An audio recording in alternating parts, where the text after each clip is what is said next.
Morning, Raptor Freak Lexiot's here for Wednesday Watchalong. Continuing the kind of good faith for nation towards Philadelphia Nation. I'm watching more of these games where Philly beat us in 2001. So we're watching game 4 today, and this is actually absolute blowout by the Philadelphia 76ers of the Toronto Raptors. All right, let me just see if I can get change this real quick.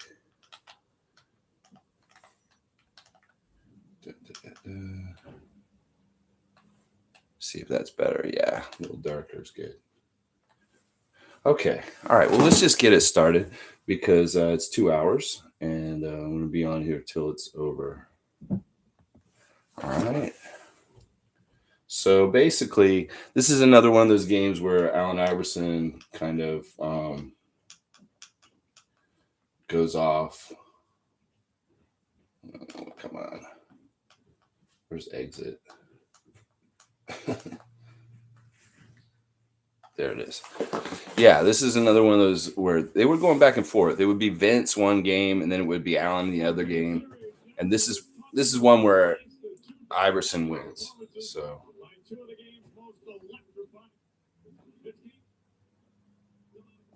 there's Iverson there. So yeah, just in general, regular upkeep kind of stuff. The Miami Heat beat Philadelphia last night in their game 5, which was really important game, and it wasn't even close. They beat them by like 35 points last night, and that was really bad for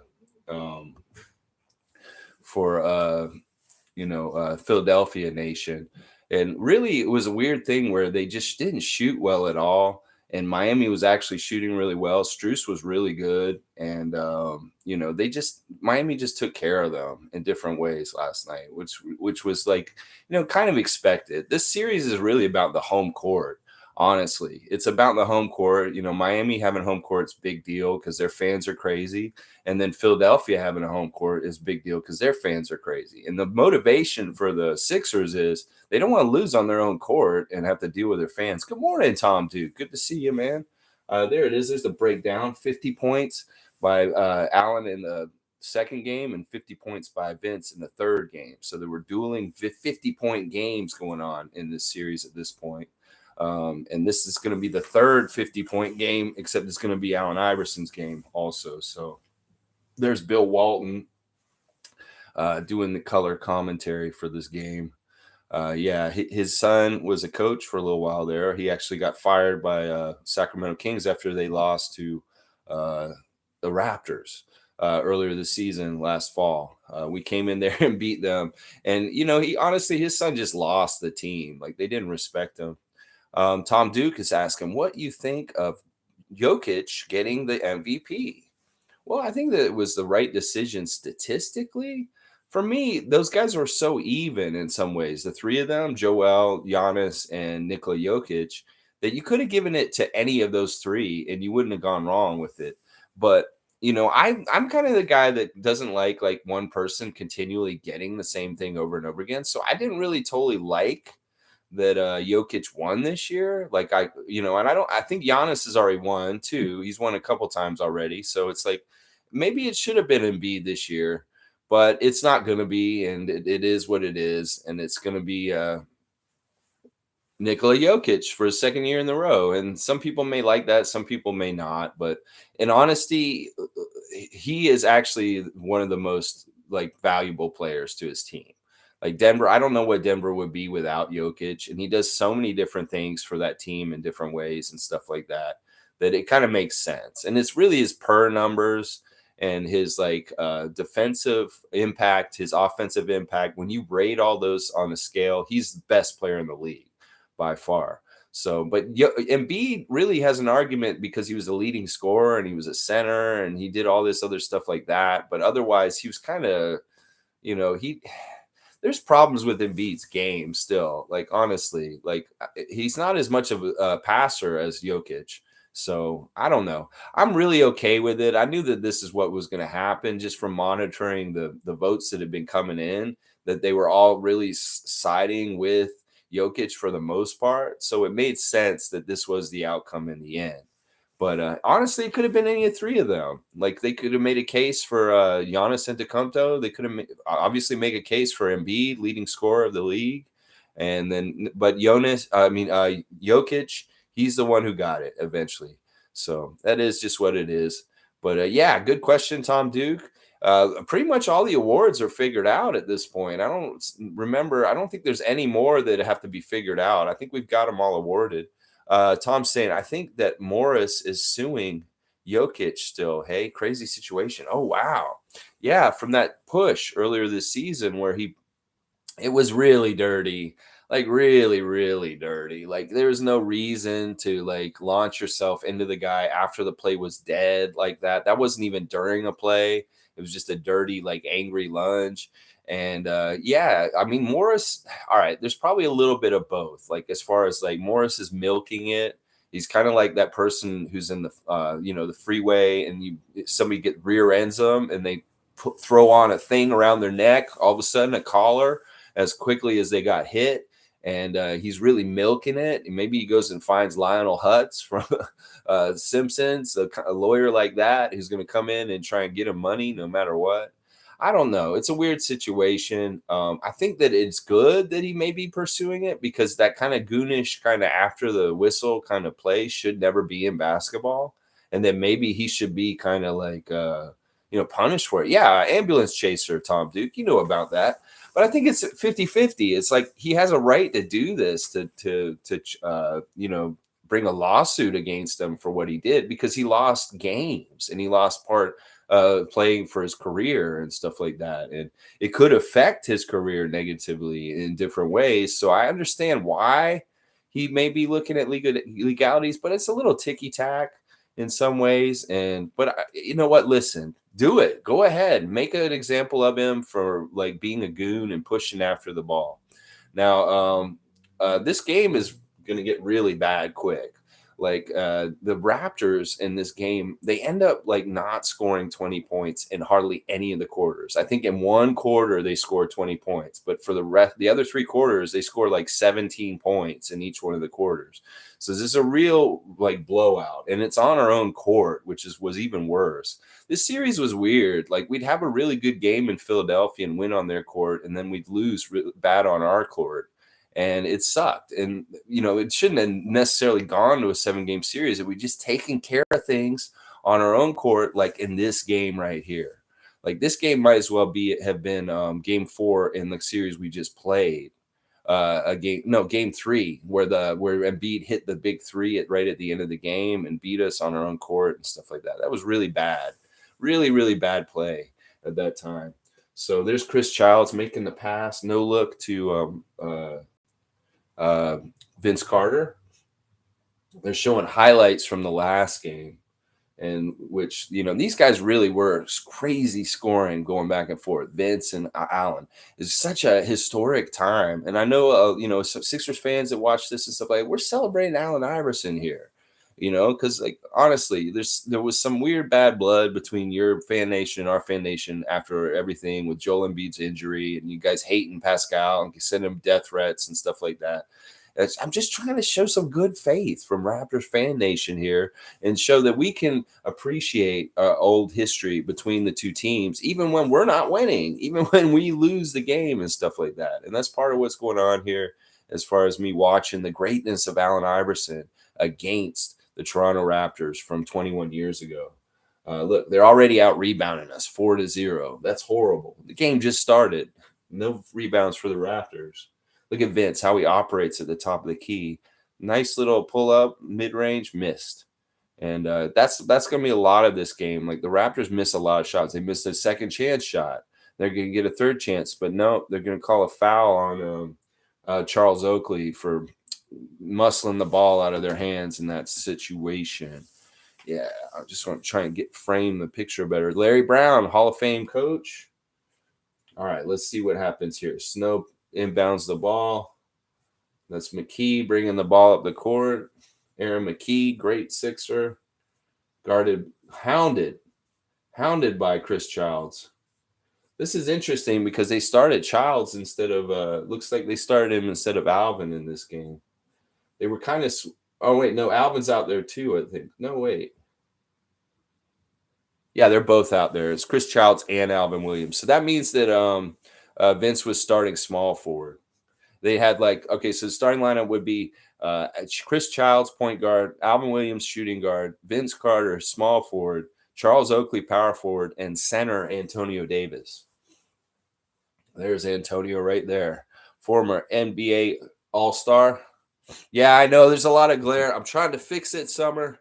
Um, it's better than it was. Like it's a little bit better. There's like little increments of betterness with doing the watch alongs each time, but I know there's still a lot of glare and it's hard to watch. And the other thing is, this isn't in HD. This is like old school TV kind of look, so it's kind of hard to, it's going to be a bad quality either way. But it's just kind of background. Yeah, Alistair's saying the old Raptors logo is so throwback, isn't it? It's so cool. Like honestly, I really have a lot of love for the old dinosaur uh, Raptors logo with the red dinosaur with the purple and stuff like that. There's Tyrone Hill. Have you tried turning down the brightness? Yeah, I did it a little bit earlier. I'll do it some more. Let me see. This is just we work in progress. Turn it down even further. Is that even better? That's probably even better, actually. Okay, and let me see if the contrast helps. Sometimes contrast can help. We want more contrast. I don't know. It is what it is. We're doing what we can, Summer Low. We're doing what we can. Yeah. All right. Let's see. Alistair's saying fashionable. Yeah, a lot of people love that old logo. They really like put it everywhere on different places and stuff like that. Like you see it with old school like gear. People update it or they put like they like to add like some sort of little change to it or something. And like it was really cool what they did with the Tampa stuff with the old kind of dinosaur logo and stuff like that. But yeah, that old logo is very iconic. And like, at the time, people thought it was really ugly and kind of like, we need to get away from this dinosaur Barney's thing. But people now, like 20 years later, they love it. They love the old look. They love the nostalgia of it and the kind of the goofy looking of it, like changed and stuff. Alistair's saying, if Vince Carter made the shot, do you think Toronto would have beat the Lakers to be 2001 NBA champions? How do you think fans at that time would react? Wow, what a great scenario, Alistair. To me personally, if Vince had made the shot and we beat Philadelphia, that would have meant we still had to play the next round. I forget who it was that Philly played in the next round to get to the finals. We still had to win the Eastern Conference Finals. So, and then playing against the Lakers in that finals, that's a tough one because it was Shaq and Kobe. And I'll tell you right now, okay, it was Milwaukee. Some are saying they had to beat Milwaukee. Well, we're good at Milwaukee in the playoffs, so we might have done really well against them. But Shaq and Kobe in the finals, they were kind of a team of destiny that year. And that was one of the first years that they won a championship together. So the NBA really wanted it. So they were kind of pushing for them to get to that position. And in a lot of ways, it was kind of like the early part of where the refs were really helping the Lakers dynasty in the 2000s. Like especially like that series against the Kings with Chris Webber, that was evident. But the NBA really wanted the Lakers to win championships around that time. So if in any kind of way they could have helped, they would have stopped us from beating them.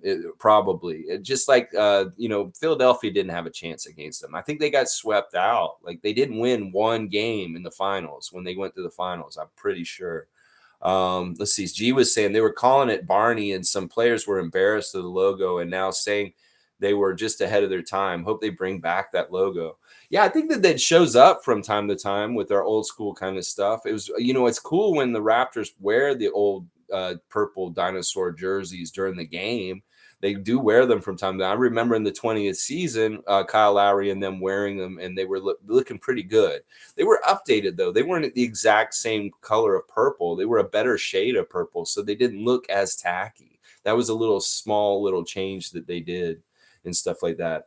But yeah, it's really cool. The nostalgia for Raptors stuff is really big. And like, didn't they just do a vote where I think in Europe they decided that the old Raptors gear was the most coolest, like old school kind of like NBA logo stuff that won. Summer's telling us the lineup for Milwaukee at the time was Ray Allen, Glenn Robinson, Sam Cassell. Yeah, big balls, can't Sam Cassell, big dog Glenn Robinson, and then of course Ray Allen, Jesus Shuttlesworth from the movie. He got game. Yeah, and Summers also saying, I thought the team the year before this was better with T Mac. Yeah, I agree with that. Like T Mac left and wasn't on the team this year, and he was better. He was a role player off the bench and kind of doing like glue kind of things coming off the bench. There's JYD out there. Yeah, the junkyard dog. But yeah, he left too soon. Like we can only imagine what this run with Tracy would have been like still on the team, because this was really our best playoff run in our history right up until like Kyle and DeMar. We never did better than this. This was our best year for long time. And Tracy might have added more and put us a little bit more over the hump. I agree. Summerlow's also saying Morris Peterson and Lamont Murray weren't good enough as a replacement. Lamont Murray, definitely. Morris had his spots. Like at times he would hit big shots and be a really consistent bench scorer. But a lot of times you're right, Summer, that it wasn't like the same kind of talent or athletic like replacement for Tracy. Tracy was a really good shot blocker. And like he was really all around at that time. He wasn't really a scorer as much as he was like a really all around guy, like rebounds, steals, blocks, assists, and scoring, like really kind of a balance of everything. Alistair saying, do Raptors win this series with T-Mac? That's an interesting question. Like we're just kind of talking about. I don't know. I mean, honestly, it's that close. It was just that shot that Vince missed at the end. That if that gone in and it would have changed a whole lot of things. But that's a very interesting. These are interesting, like thought exercises to wonder if like Vince's shot had gone in. If we had Tracy, we beaten Philadelphia. How would we have done against the Lakers or Milwaukee in the Eastern Conference Finals? Milwaukee, naming that team, Summers naming that team. I remember that team. That team was pretty good. Glenn Robinson was kind of an underrated like scorer in the NBA at that time. He did really well. There's Steve Javie. He's one of the Philadelphia Mafia refs, one of the big time guys in that. Lenny looks like a mobster himself. Look at him. He looks so unpleased. But Steve Javie, he was one of the crooked ones, the refs there. This is game 4. I believe this is game 4. So you went to the one before this, Summer, and the one before this they won. They won the third game, which was this first game in Toronto in this series. They won that game, but this game they lost. So you went to the right one, Summer. You were at the one where they won, but this is game 4. The next one they get blown out. Let's see. Summer's also saying at Alistair, no, they got swept when they in the first round was best of 5 to the Knicks. Are you asking? Is there something I didn't see? Because yeah, they had been in the playoffs 1 year before this, and they got swept by the Knicks. Is what Summer's saying, and then they won their first playoff series against the Knicks in the first round of this playoff, and then faced the Sixers in this second round. This is the second round. Yeah, and I really remember like beating the Knicks in the first round of this playoff year was really fantastic. It was a really awesome, great achievement. And that really, honestly, the person I thank the most for beating New York in 2001 was Alvin Williams. Alvin Williams had some huge shots and really kind of like, I know Vince was our main scorer and did a lot of like water carrying, but Alvin was the big clutch guy right at the end. Alistair saying 2019 championship got off better. Could have been better if Batman was loyal, so the next one be sweeter with winning without him. Yeah, you're talking about Kawhi. Listen, Kawhi in hindsight, he can think all these different things and understand he's going to have the same kind of remorse that like Tracy had for not sticking around and seeing what he could have done with this team. Is Kawhi will be an older man and he'll be like, wow, if I had just stayed with Toronto the next year, I could have repeated possibly with them. But they never wanted us to have a repeat. They never wanted us to have the chance to try and do that. So there were, any kind of way that they could try and mess that up. And luring Kawhi was the biggest way at that time and stuff like that. So it is what it is. But yeah, those kind of what ifs are always there for certain players. Like Vince had a what if too a little bit, and then of course, Tracy, I just talked about his what if. I think Kawhi's going to be a what if kind of player too. That's why I would tell a young player like Scotty Barnes, before you think about even trying to leave Toronto, think about that what if that you might get before that, because you're in a good position on a good team and a good development place and a place that will really get the best out of you. And you go to other teams, they may not give you that in all kinds of different ways. All right, let's see Vince. Vince wearing the headbands, really awesome. Like, not a good look because we lose in them, but it is what it is. But yeah, Kawhi, he's going to regret it in years to come. And a lot of people are already saying that if he had stayed, we would have won another championship. And also people are saying that like he messed up because he left. He should have just stayed here. But then again, if he had had the same injuries he's had the last 2 years here in Toronto, or the last 3 years, that would we have been happy with him? Like, things might have gotten all screwed up because he's sitting too much. And we would have been like, Kawhi's just a headache. He's annoyance. He's kind of taken away from the team more than he's actually showing up and giving to it. And that's kind of what I feel like Clipper fan might be feeling like about him at this point. Vince, the quick first step down the baseline and then up and under, boom, lay in. That's really nice. Oh, yeah. Look at that athleticism. Look how far he travels in the air, like as he moves underneath the basket. It's really good. I was just saying, if it was a blessing because we got Scotty Barnes in the end. Yeah, it all works out the way it's supposed to. This is the thing. We can't control what other people are going to do or say or think and things like that. It's really important for all of us to just kind of worry about what we're doing and, hope that things just work out. And that's usually how it happens. It's like Kawhi, we couldn't control him doing that.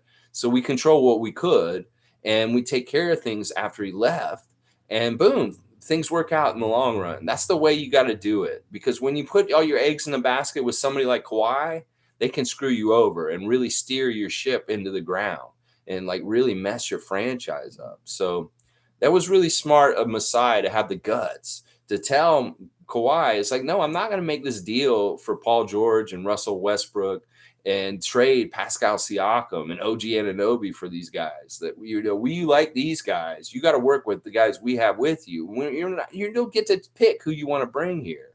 And that was really good that they were able to say no to somebody that everybody. I mean, you think about the time in Toronto, everybody's doing like Kawhi and dine. Some guys were just like saying, "I'll give you my condo to live in, Kawhi. I'll give you like free this, free that." Everybody's throwing free things at him. Meanwhile, the one guy who's negotiating with him is being a hard ass, and he's saying, "Nope, we're not going to do that. Nope, sorry." Meanwhile, the whole rest of the city is trying to feed this man. It's like, wow, Masai, you are a badass. I'm so happy. Yeah, he held his ground, and it was really smart that he did, because he kind of, he is avoiding a lot of what's happening with the Clippers. I feel like the Clippers and the Lakers are in the same boat. When you have like your superstar, like a generational talent, great player, top 75 player of all time, but they're truly trying to direct everything and they're not very good at it. Like, they may have their own personal issues with different players, and that is what kind of is directing whether they want a guy there or they want to get a guy because they're friends with them and stuff like that. That can really mess up the team building and the whole chemistry and the whole identity of the team when the one prima donna superstar is kind of directing everything at their own ego.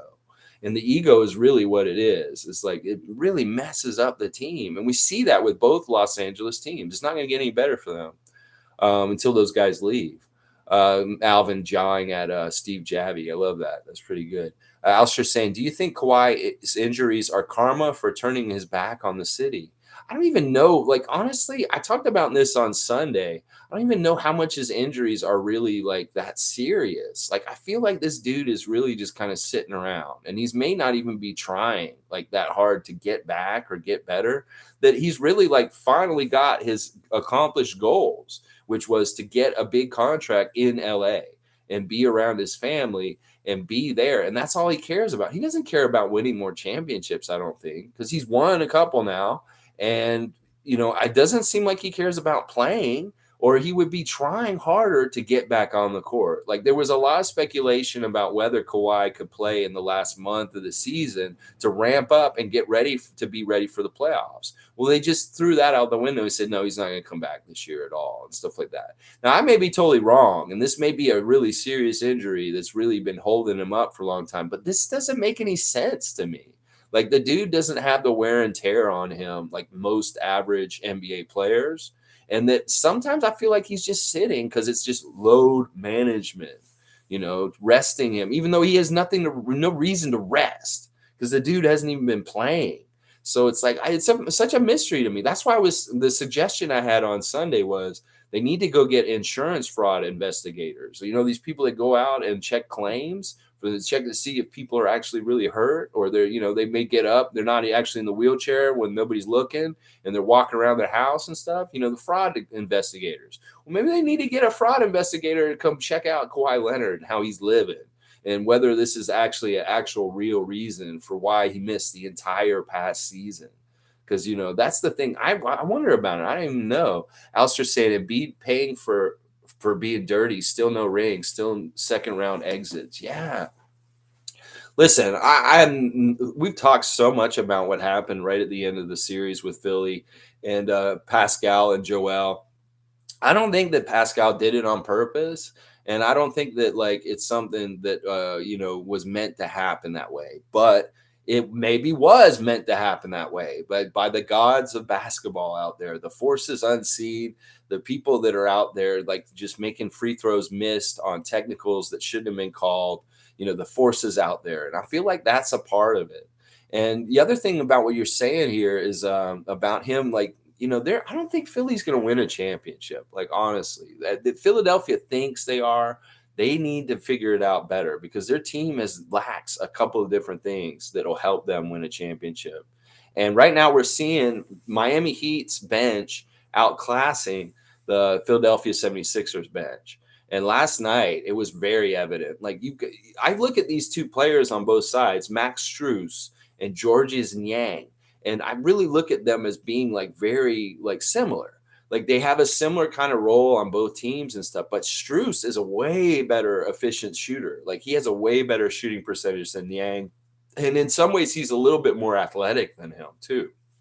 So it's that battle right there. Boom, Miami wins it. You could take each of the components from each side, whether it's Danny Green versus Tyler Hero or something like that. And you'd be like, whoa, I have much more confidence in in Tyler Hero than Danny Green, because Danny Green's hot and cold.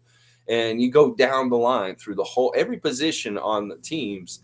And a lot of them Miami wins because they just have really solid, good all-star level talent deep into their bench with guys like Oladipo. Who's Oladipo's counterpart on the Sixers right now? Is somebody like Shake Milton? Shake Milton versus Victor Oladipo. I'm sorry. It's just they're overmatched in a lot of different places. So let's see. G saying Embiid, as much as I don't always like him personally, is playing with a broken face. And even after getting hit again, he keeps playing. Yeah.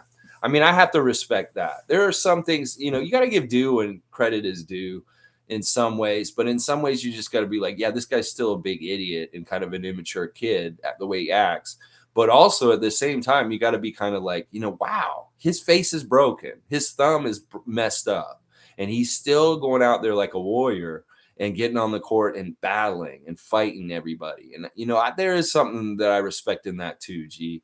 I just wish that he would just cut out the extracurriculars. That's just a simple thing, Joel. If you just cut out the taunting and the silly extra shit, you would be so loved in this league and by different people, because you're kind of people want to root for you, but then they find out that you're an asshole and then they're like, oh, I don't want to root for him, kind of thing. So Tom Duke's saying Heat aren't the same when Jimmy Buckets is not on the court. Yeah, he really is the glue guy. He was their main scorer last night. He did a really good job last night. Let me just look. Well, I won't bring that up. That's too late. Yeah, he had he was the glue guy, and when he was out there, they did really well, and when he wasn't out there, they had trouble. Yeah, I noticed that too. I just want to say real quick, good job, Leafs, winning Game 5 here in Toronto last night against the Tampa Bay Lightning. that is a really big, important game. Game 5 of any series when it's tied 2-2 is such a crucial game because now you only have to win one out of the last two, and the other team has to get both of them. And they came from behind. They were down 3-1 for a while in the game, or they were down 2-1 or 3-1, something like that, and they came back and they beat them 4-3 or something. So really good job by the Leafs getting up off their asses and scoring some goals and taking Game 5 in front of the home arena. And that was really important that they get the win in front of the Toronto Maple Leafs fans. Because listen, they show up so many times for these kind of games and they get disappointed. It's really good that they could go to a Game 5 last night at Scotiabank Arena and have something to celebrate that the Leafs won. They won Game 5 and they're in the driver's seat now in their first round matchup with Tampa Bay, the defending Stanley Cup champions. So that's a really big deal. Alistair saying Leafs will win Stanley Cup. Yes, Alistair. This is the kind of belief and the kind of belief that we all need to kind of have in Toronto right now. That they have a good chance. They're clicking in some different ways. Some of the young players are playing really well. I want that for them, honestly. For me, in the NHL, in the Stanley Cup playoffs, I will root for whichever Canadian team is still playing, even if it's the Habs. I hate rooting for the Habs, but I will root for them if they're the only Canadian team left, because that's what I want. I want Lord Stanley's Cup to be back on the north side of the border. And I feel like it hasn't spent enough time in Canada in the last few decades. So we need to get that cup back north, whether it's Toronto or Calgary. I don't care. Whichever Canadian team can do their best. Yeah. And Tom Duke's saying, go Oilers, go Edmonton Oilers. Yes. Is it Oilers that are in the playoffs right now? I don't even know who's on the way. I pay so little attention to hockey. I know the Leafs are playing. I know there's one Western team. I thought it was the Flames. For some reason, I thought it was the Flames, but maybe it's the Oilers. I get them mixed up a lot of times. Alistair saying, Matthews, best player in NHL on our team. That's awesome. Well, I know he broke the scoring record for the Leafs this year, and that's absolutely a fantastic accomplishment. When you think about the storied history of the Maple Leafs and how many great scorers they've had over the years, that Austin Matthews' feat of scoring the most goals for them this year is absolutely fantastic, and says a lot. He seems like a knucklehead. Like, I've heard about some of this stuff, like the thing with the security guard, the lady in the car that happened at the hotel, that messed up story. And he kind of seems like a party guy, kind of like a little crazy and wild. So I wonder about him off the ice, but definitely on the ice, the dude is a badass. And if you're saying he's the best player in the NHL right now, I'll believe you, Alistair, because I don't watch the NHL, so I don't really know. But I'll take that. Austin Matthews, the best player in the NHL? Sure. I'll second that just because you said that, and you're a good Raptor freak here, and I know I trust you. Let's see. Tom Duke saying Edmonton is playing the Kings and are down 3-2. Okay, it's Edmonton, not Calgary. See, this shows how much I'm not paying attention. Is it McDavid that's still on the Oilers? Connor McDavid? So they're down to LA Kings. Well, hopefully they can come back in that series, because I do really want, like I said, the Stanley Cup to be back in Canada. And hopefully it will be here in Toronto. Saying Matthews matured this year and can tell he wants to win. That's good. That's good that he's kind of focusing more on hockey and not the extracurriculars, maybe the partying, the nightlife, all that kind of stuff. When I saw them at the Raptors game, the one that we lost, I was like, oh, man, don't be – the Leafs are at the game we're going to lose. That's doomed. He looked so weird with his facial hair and his outfit. He looked like kind of like somebody that would be on the Pineapple Express or something, like, or hanging out on the couch with Brad Pitt on True Romance, smoking out of the Honey Bear bong. That's what he looked like to me. He looked like some dude just chilling on the couch with the bong. All right, let's see. Tom Duke saying, me too, only watching because Raps are out. Yes, McDavid's still awesome.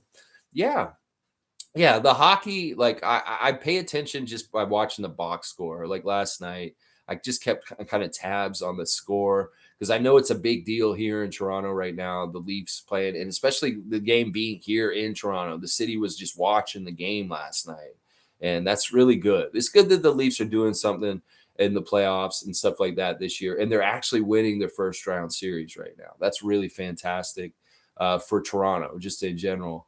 And, it's weird. Like I said, it's weird that the NHL started their playoffs after the NBA. And because the last couple of years, the phenomenon's been that like the Leafs are not playing or they're done already, and the Raptors are the ones that are playing further into like longer into the calendar year. But because I guess the NHL is a little bit behind this season for whatever reason, maybe it's because they took an extended break in the middle. They're a little bit behind, and now the Leafs are playing with no Raptors to interfere with them getting the attention and stuff like that. Somebody was talking about this on social media that I saw yesterday. I want to talk about this real quick. The difference between how Toronto sports media covers the Raptors, the Leafs, and the Blue Jays is very interesting. Somebody was saying that the way that they cover the Leafs, it's always kind of doom and gloom or kind of predicting the downfall or like how are they going to mess up. Like a lot of the people that write the articles or do the media on Sportsnet or on TSN are very like they talk about, well, how the Leafs messed this one up kind of like way. And I hate that. And then they were kind of saying, yeah, they do that with the Raptors to an extent also, but not as bad as they used to because they're a little bit more dependable to win.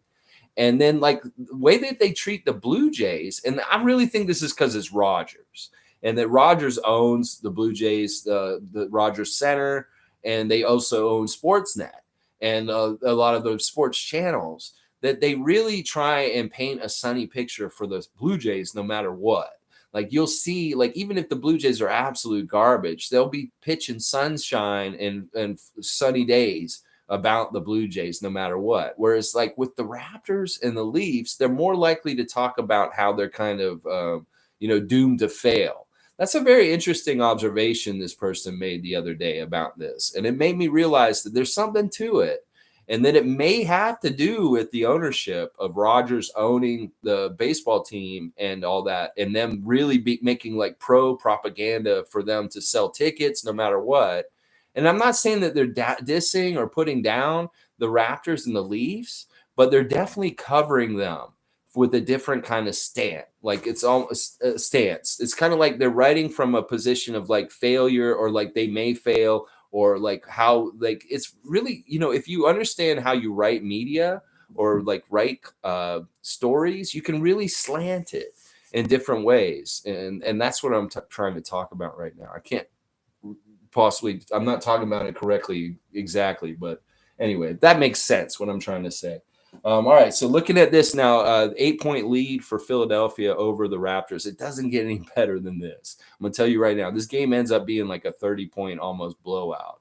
And the Raptors they failed to score like 80 points. I think they scored like 79 points in this game, which is absolutely very futile for scoring, especially in a very crucial game 4 of a 7-game series on your own home court too.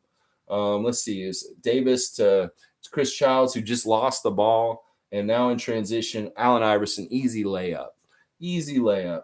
Number 3, the answer. Oh yeah, he was great, definitely all top 75 player for sure. He deserved it. There's some guys on that list that didn't deserve it, but Allen Iverson will always be in a top NBA list for like top 100, top 75, top 50. He should be on that list every single time because he's just the man, and he definitely deserves all the accolades and the glory and stuff like that. So, all right, what else is there going on like these days? I mean, all right, so apparently there was a fight last night with the Suns game between Bismack Biyombo and Chris of Dallas. And like he met him and they were gonna fight in the entryway. Like Bismack got kicked out of the game, and Chris followed him like while the game was still going on into the entryway to try and fight him while he was leaving the court. That's so crazy. Like, why would you do that, Marcus Chris? You can't do that in the game. Like, you're gonna look really bad. You're gonna hurt your team, Dallas Mavericks. But yeah, what happened in the game last night? Phoenix won. I believe they won, and now it's let's see. Yeah, Phoenix won. They're up 3-2.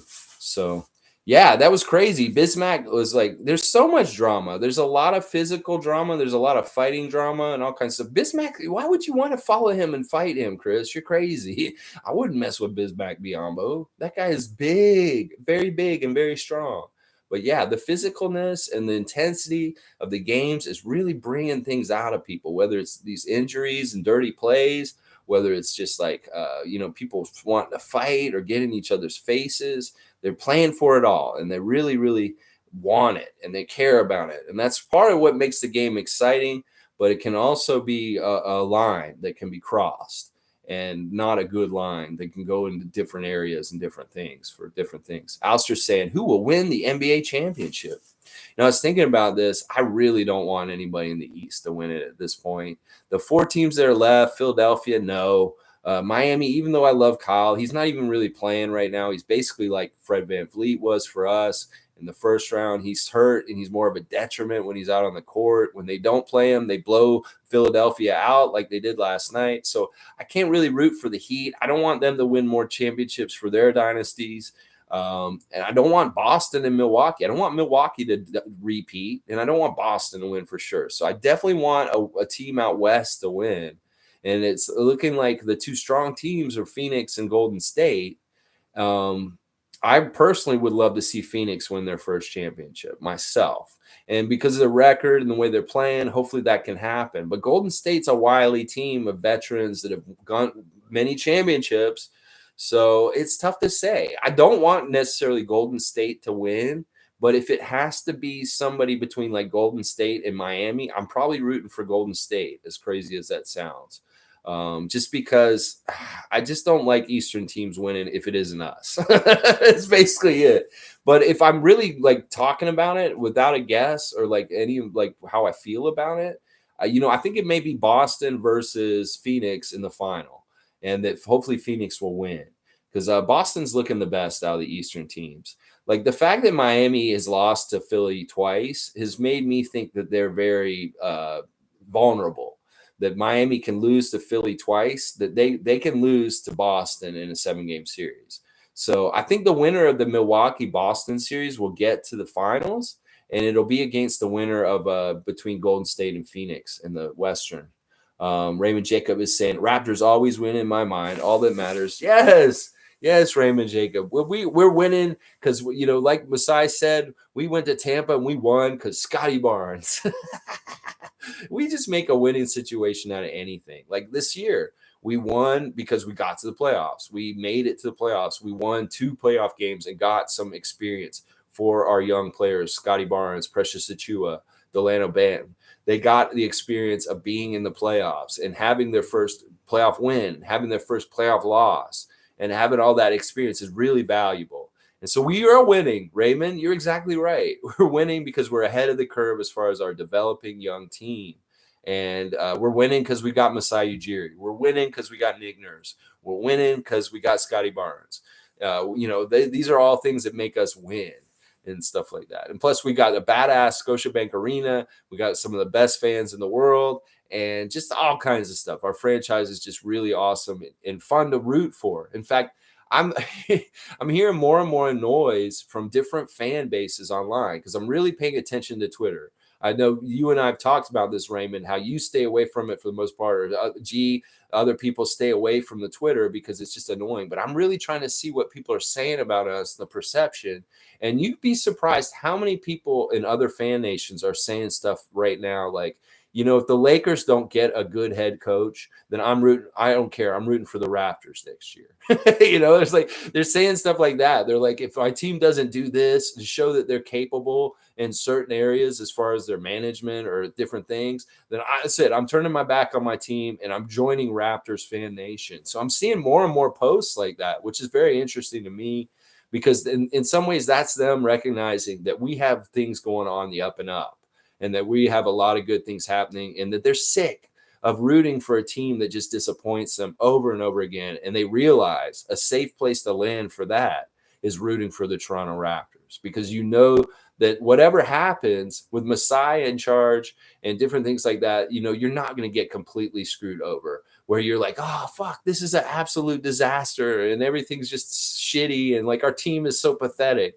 No, you can't say that about the Raptors. So other fans of other fan nations are starting to be like, they're kind of like NBA Chev. They're kind of like, I'm sick of the Knicks. The Knicks are horrible, and I want to root for a team that I can actually put my energy into and believe in. and that's the Toronto Raptors. Tom Duke saying, we the North seems less tolerant in general of toxic players, fans, etc. This is very true. Like in some ways it's good, in some ways it's bad. Like there's a balance to it, Tom Duke. It's like I'm worried that we would become too much like the Spurs. The Spurs for many years, sure they were winning, sure they were in the playoffs, but they always had really high quality character guys. And there was a period of time in the 90s where the Spurs were considered maybe soft because they just had a lot of nice dudes like David Robinson and Sean Elliott, and they're just nice guys. And, you know, you kind of worry about having that edge, that street ball edge, that baller edge, a little bit of a kind of a gangster kind of edge, as far as like somebody who's like Allen Iverson has that kind of edge, as far as like, I'm going to kill you on the court. I'm from the streets and I have an attitude and I have a couple of sharp edges around me. Well, we like to have like nice players, like good model, role model citizens. Sometimes you lack some of that edge that I just talked about in those kind of players. So I worry about that with our team sometimes, that maybe we are too soft and too nice because we are such a character culture as a franchise. And that sometimes you need that little bit of an attitude kind of guy, a guy that's kind of like, you know, not necessarily totally a good dude, that kind of is kind of a punk and kind of a knucklehead.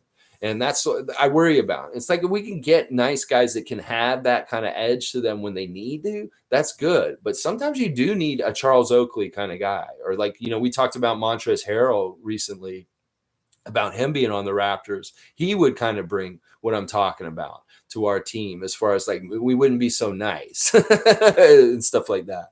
So Tom Duke saying, I know we don't live in a rainbow world and know things aren't perfect, but positiveness is all I like to focus on. That's awesome, Tom. And honestly, I'm the same way with you. Like, you know, we can really, as individuals, we can shape our mind to think positively. It's like perception is such an important thing in every person's life. Like, if you want to really self-analyze where your perception is coming from, a negative or a positive place, just really think about your thoughts and think about, well, is this a positive thought or is this a negative thought? And do I continually think negative thoughts, or do I continually try and hope for the best and think positively? And that's a really important way for you to change your life and become a more happier person, like in general, like is really perception. Perception can make you happier in like a light switch. You can switch it like, oh, I'm changed my perception to being more positive, and all of a sudden your life changes because you see more positive things in it and they grow. And that's the best way to be, Tom, is because if you get caught up in like the feeling down and stuff, I'm having trouble lately because I'm really depressed about the war. I'm depressed about the Supreme Court bullshit that's going on with the Roe versus Wade possibly getting overturned. And also I'm depressed partly because I've had good friends die in the last week or so. Like I had one of my best friends died yesterday, y'all, and I'm still reeling from it. So at this moment in time, it's hard for me to stay anchored in a positive place because I'm seeing so much sadness and awful stuff happening right now. But I think Tom's right. Is like, you know, listen, you want to stay positive. You want to look to the positive, because the more you talk about the positive and put your attention on the positive, the more it grows around. But it's really hard in some ways in today's world because we're bombarded with so much negativity, so much division, so much conflict, so much just like ugliness.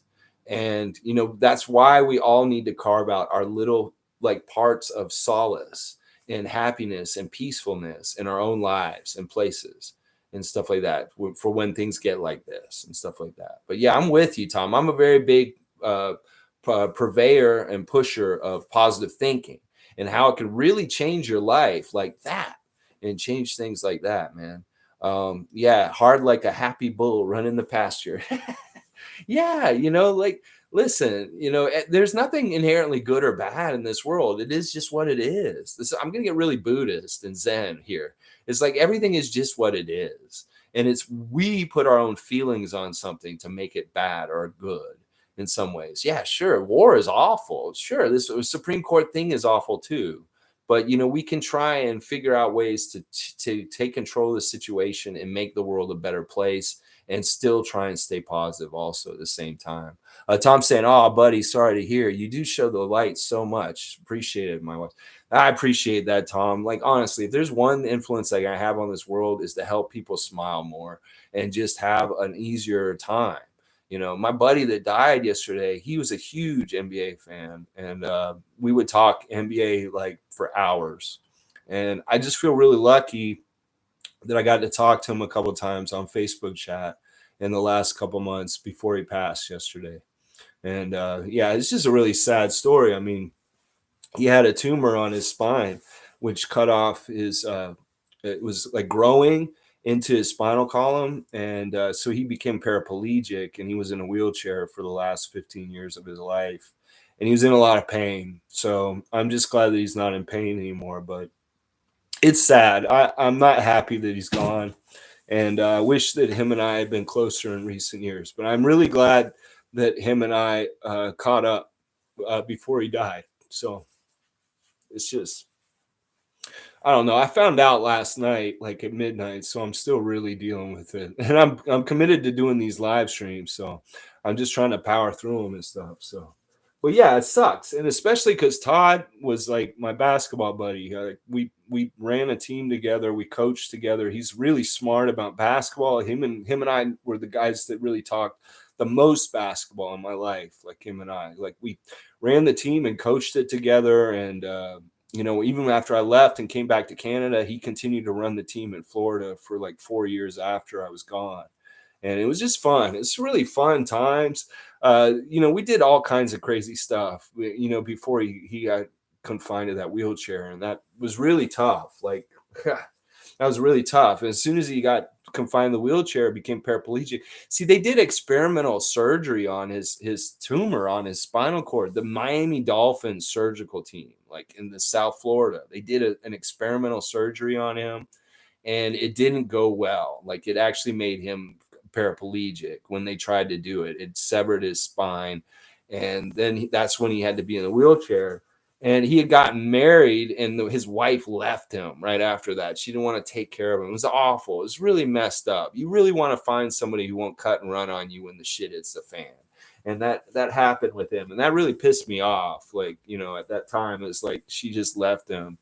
And his parents had to take care of him after that for a long time, or up until yesterday. And it's just too bad. But anyway, I don't want to focus on this too much. It's just that it's right on my mind right now.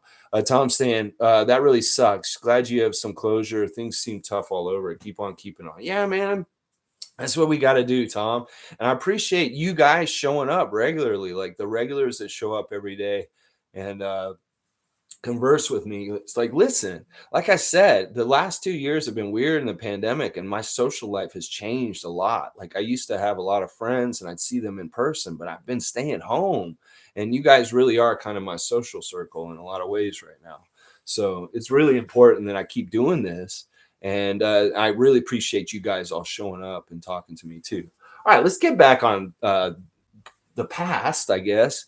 Game 4, 2001 Eastern Conference Semifinals, Toronto versus Philadelphia, Allen Iverson versus Vince Carter. Epic series. Like, look, they just showed a stat there, and it said Philadelphia is shooting 47%, and the Raptors are shooting 25% in this game. That is awful. That is really bad shooting. 1 for 10 from 3. Oh, man. The rebounding total is really bad also. Fast break points 22-10. They beat us all around in this game, and Iverson was fantastic, but it was really just that the Raptors couldn't make any of their shots, and they just looked really ineffective for the most part. All right, let's see. We're about halfway through. It's about an hour into the 2-hour game, and so we'll be here till about 11:30 as far as things. So you guys want to talk about anything having to do with the Raptors and anything like that? Yeah, 10% from 3 is really no good. Yeah, I'm gonna have to figure out how to get these on-screen things a little bit better, more so over the summer as far as things. But this is it's kind of more about talking than just really watching the game, the watch along. It's kind of like a background, something like that. It's weird. We haven't seen any of the Philly fans recently. I guess now they got their hands full with Miami Nation. Who knows? Maybe a Random Gamer and Blue City and the Jo and those guys are all on Miami YouTube fan, Miami Freak, Heat Freak. channel, and they're bugging them now. But I would find it'd be really interesting to talk to them right now just about what's been happening with them in the series with Miami at this point. I mean, it's too bad they lost the game last night, but as I said earlier, this Miami Philadelphia series that's currently being played right now is really about home court. And that the home fans for both teams are such strong atmosphere bringers. They come in and they have such an attitude and edge in Miami. Like, I was really impressed with the Heat fans all wearing the white shirts. Like, they do that for us in our building, but our fans never all put on, so they're all uniformly the same. But in Miami, they all put on the shirt that they provide them in the seat when they come in. Every single one of them put it on. And when you see it visually, it's very stark and stunning and like really powerful for like feeling in the building when you see the whole crowd all awash in white shirts. And they want to do that with the Raptors here. But once again, Toronto fan is kind of like, I've worn my Raptor jersey already, or I don't want to wear this shirt. I'm going to save this for when I get home or something like that. They never put the shirts on. So we can't get that same kind of T-shirt effect that the Miami Heat fans had or in the beginning of this series with Philadelphia. And that's awesome unity and stuff like that. And then, Philly fans, of course, we know about how their building is. So the home court in this series, it may come down to that. That now that Game 5 happened last night, Miami's up 3-2. They're going to go back to Philadelphia. Philadelphia wins Game 6, and then they go back to Miami and have Game 7, and then probably Miami wins that one, and it may go that way. Let's see. Tom's saying Harden playing like James Harden again. Finished the game for them the other night, but then only 14 last night. He's not consistent. Like, they really wish, Philly fans wish that they could get this consistency from James Harden just from game to game. Like, some games, boom, crazy good. And then like last night, doesn't show up. And that's really what they're going to have to expect. And, think about if they're going to try and re-up him and continue to have him on their team after this summer, is they got to realize he's going to be inconsistent. He's going to let them down from time to time.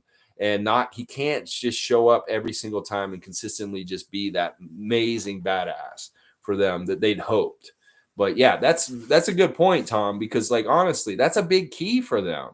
Like, if they could get him consistently really good every single game, they would do a lot better. But this is the thing, is you're not going to get Houston Harden ever again. He's not going to be the same consistent all over and over again, like flirting with 40 to 50 points a game, stuff like that. It's just, that guy's gone. That guy is gone. He's not the same player. So we got halftime. Looks like it's Ahmad Rashad, Peter Vesey, and Kevin Johnson.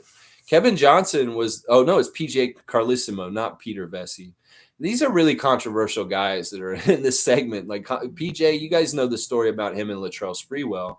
And then Kevin Johnson, he really kind of turned into a real scumbag after his playing career. He became the mayor of Sacramento, like the mayor of the city of Sacramento. But he also has like all these sexual assault charges. Like, he was sexually assaulting women and also abusing them and stuff like that. So he's kind of fallen out of favor in the NBA light. Like, they don't talk about him or show him or kind of honor him in any kind of way since, because of the issues about his sexual assaults and stuff like that. Like, they went after him and canceled him. And this was even before the Me Too movement that Kevin Johnson got in trouble. Here's a great Jim Gray with Kobe Bryant, man. Rest in peace, Kobe Bryant. The whole world misses you. I was never a big Kobe guy while he was alive, but after he's died, I really just more appreciate him and like understand just how important and how valuable he was to the NBA and what he did as in his career and stuff. And I feel really bad like about like his passing and the way it happened.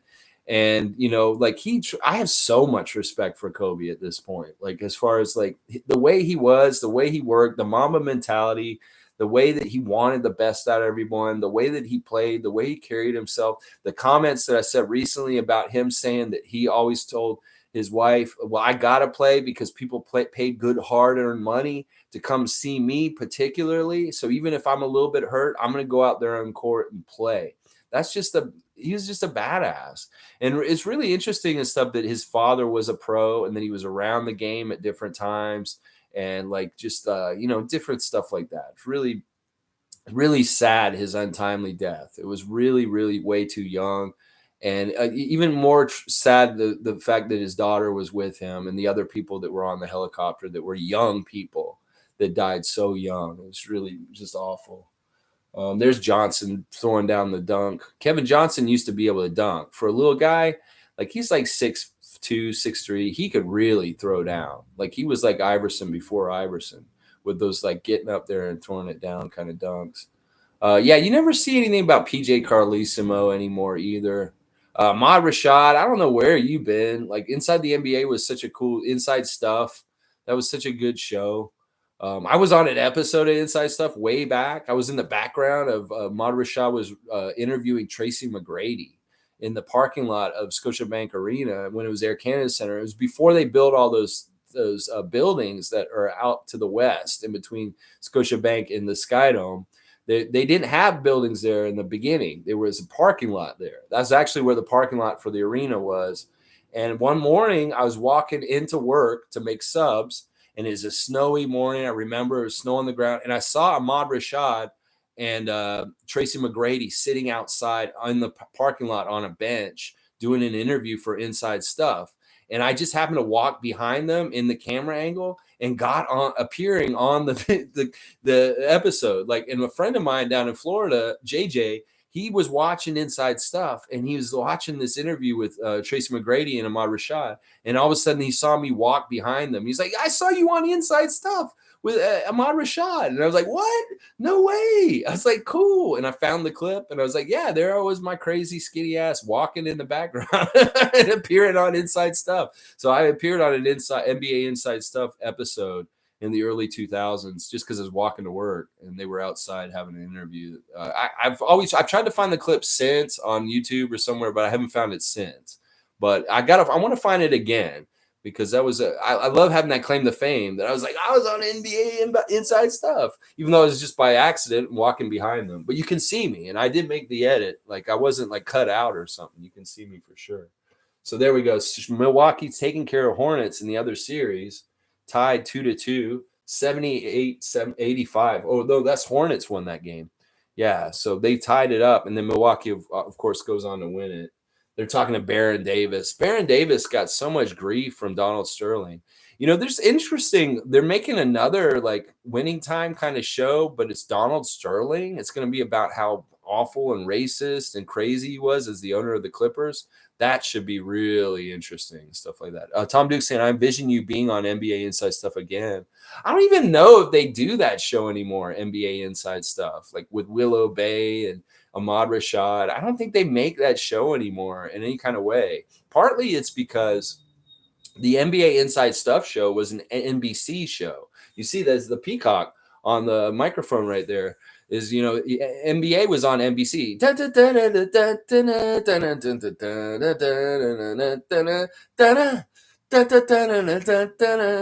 the NBA on NBC, but like they switched to ESPN and ABC at some point, and that's when Inside Stuff went away, because Inside Stuff was an NBC show. So I don't think it was actually on there anymore. But I appreciate that, Tom Duke. I appreciate your comment there. That's very nice of you. Alistair saying Magic hating on the show. Can't wait for season 2. Oh my gosh. Yeah, Magic Johnson. And they should hate that show because it doesn't make Magic look good. And Kareem, it doesn't make him look good. Jerry West doesn't look good. In a lot of ways, Jerry Buss doesn't look good. All these guys, Spencer Haywood, like all these old pros that are on the show, they don't look good on it. They're showing their dirty laundry. They're airing their whole ugly side of them, like the private lives and things that they just don't need to be out there or to be remembered for.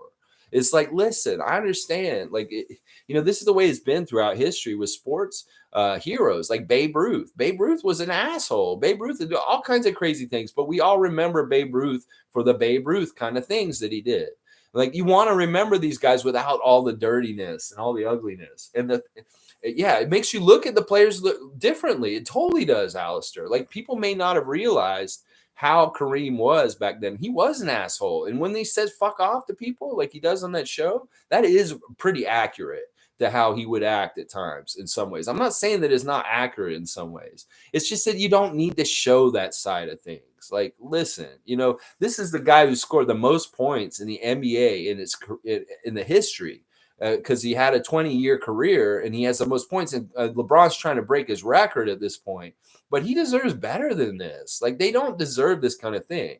And part of the problem with the Winning Time show is trying to be too many things at once. Whether it's trying to be a factual depiction of what happened, is trying to be a cartoony, like fun, toilet humor kind of thing with dogs humping each other, or just like making light of the sex and the violence and the cartoonishness of it.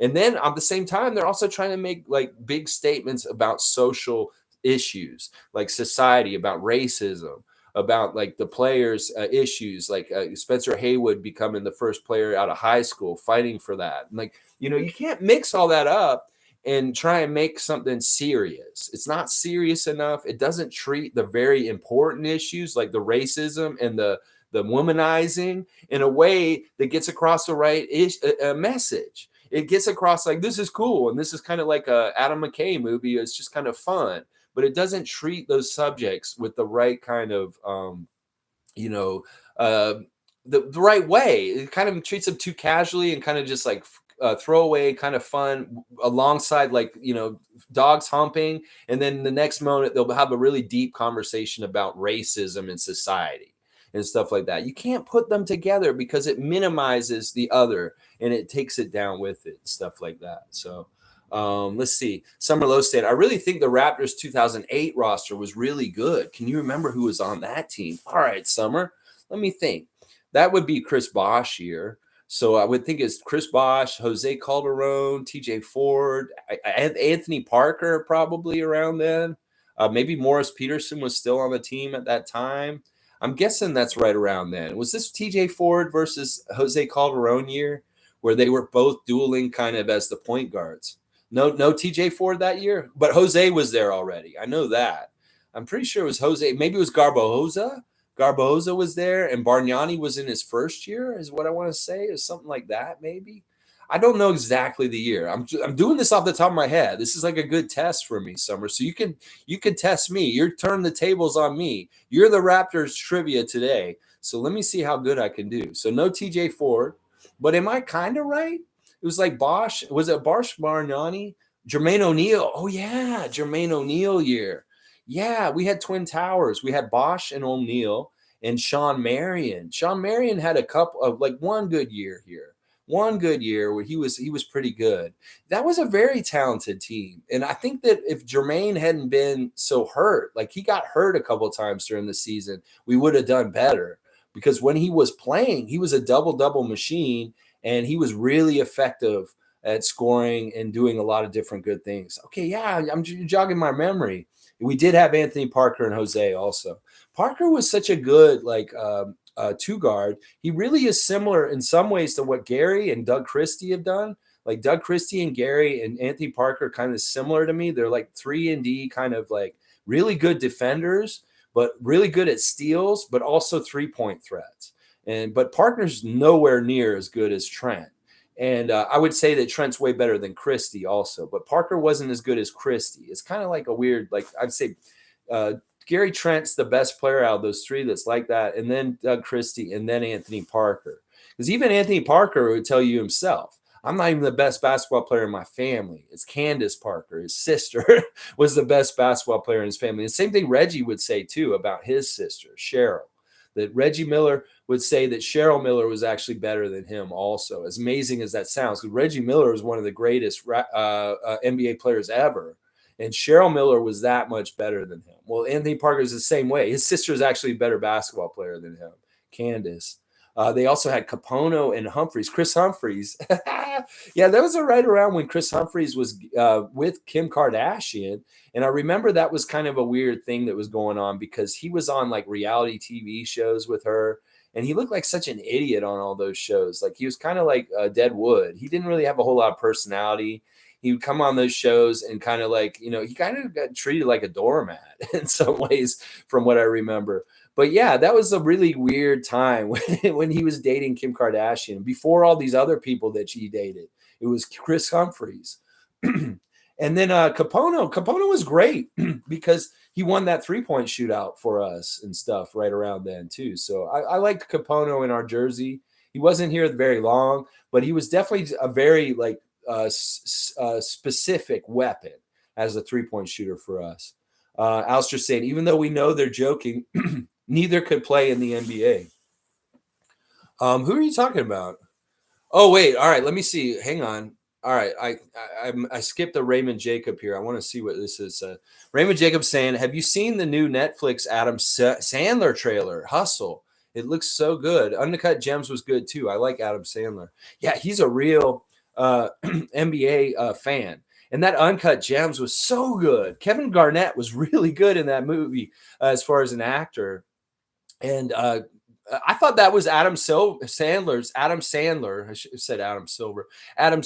best movie ever made was Uncut Gems. I love that movie. Like, there's a lot of things about it that I really love. And sure, his old comedies are great, but as far as like quality movie and acting and story and everything, that is his best movie. I'm sorry. Some people may say Spanglish or different like kind of serious movies he's done, but to me, Uncut Gems is the best movie that Adam Sandler ever made. And that if he's making more movies that are basketball movies, that's fantastic. I did see a trailer for what you're talking about, this Hustle movie. So hopefully it'll be really good. I'll check it out when it comes out and stuff like that. Adam Sandler can play a little ball too. Yeah, he was one of those guys that did the old All-Star Celebrity Game back in the day. He's a little old for it at this point, but he did get out there and he used to play in the games. Like I remember it was back when like Justin Timberlake would be playing in those games too, because he was really good. And like there's different celebrities that really do have some ball. Like you know, Kevin Hart is a joker, but he can actually play a little bit, even though he's so little. And then like somebody like what's his name? Jason Sudeikis. Like he can actually play some basketball. I was surprised. Jason Sudeikis from Saturday Night Live. He would show up at those celebrity NBA All-Star games, and he would do really well himself. But one of the best players that ever played in those games was Terrell Owens. Yeah, the football player. He was really good in the NBA. They had two different things. They had the NBA All-Star Celebrity Game, like kind of like the one they do still on Friday nights on the All-Star Weekend. But they also had MTV had their own kind of thing called the Rock and Jock Games, where they had MTV Rock and Jock softball, where they'd have celebrities and musicians playing softball, or Rock and Jock basketball games. And those were sometimes really fun to watch themselves and stuff like that. All right, here we go. Tom Duke wants an impression. Adam Sandler nailing a 3, trash talk. Oh, in your face, yes. You can beat the man, yes.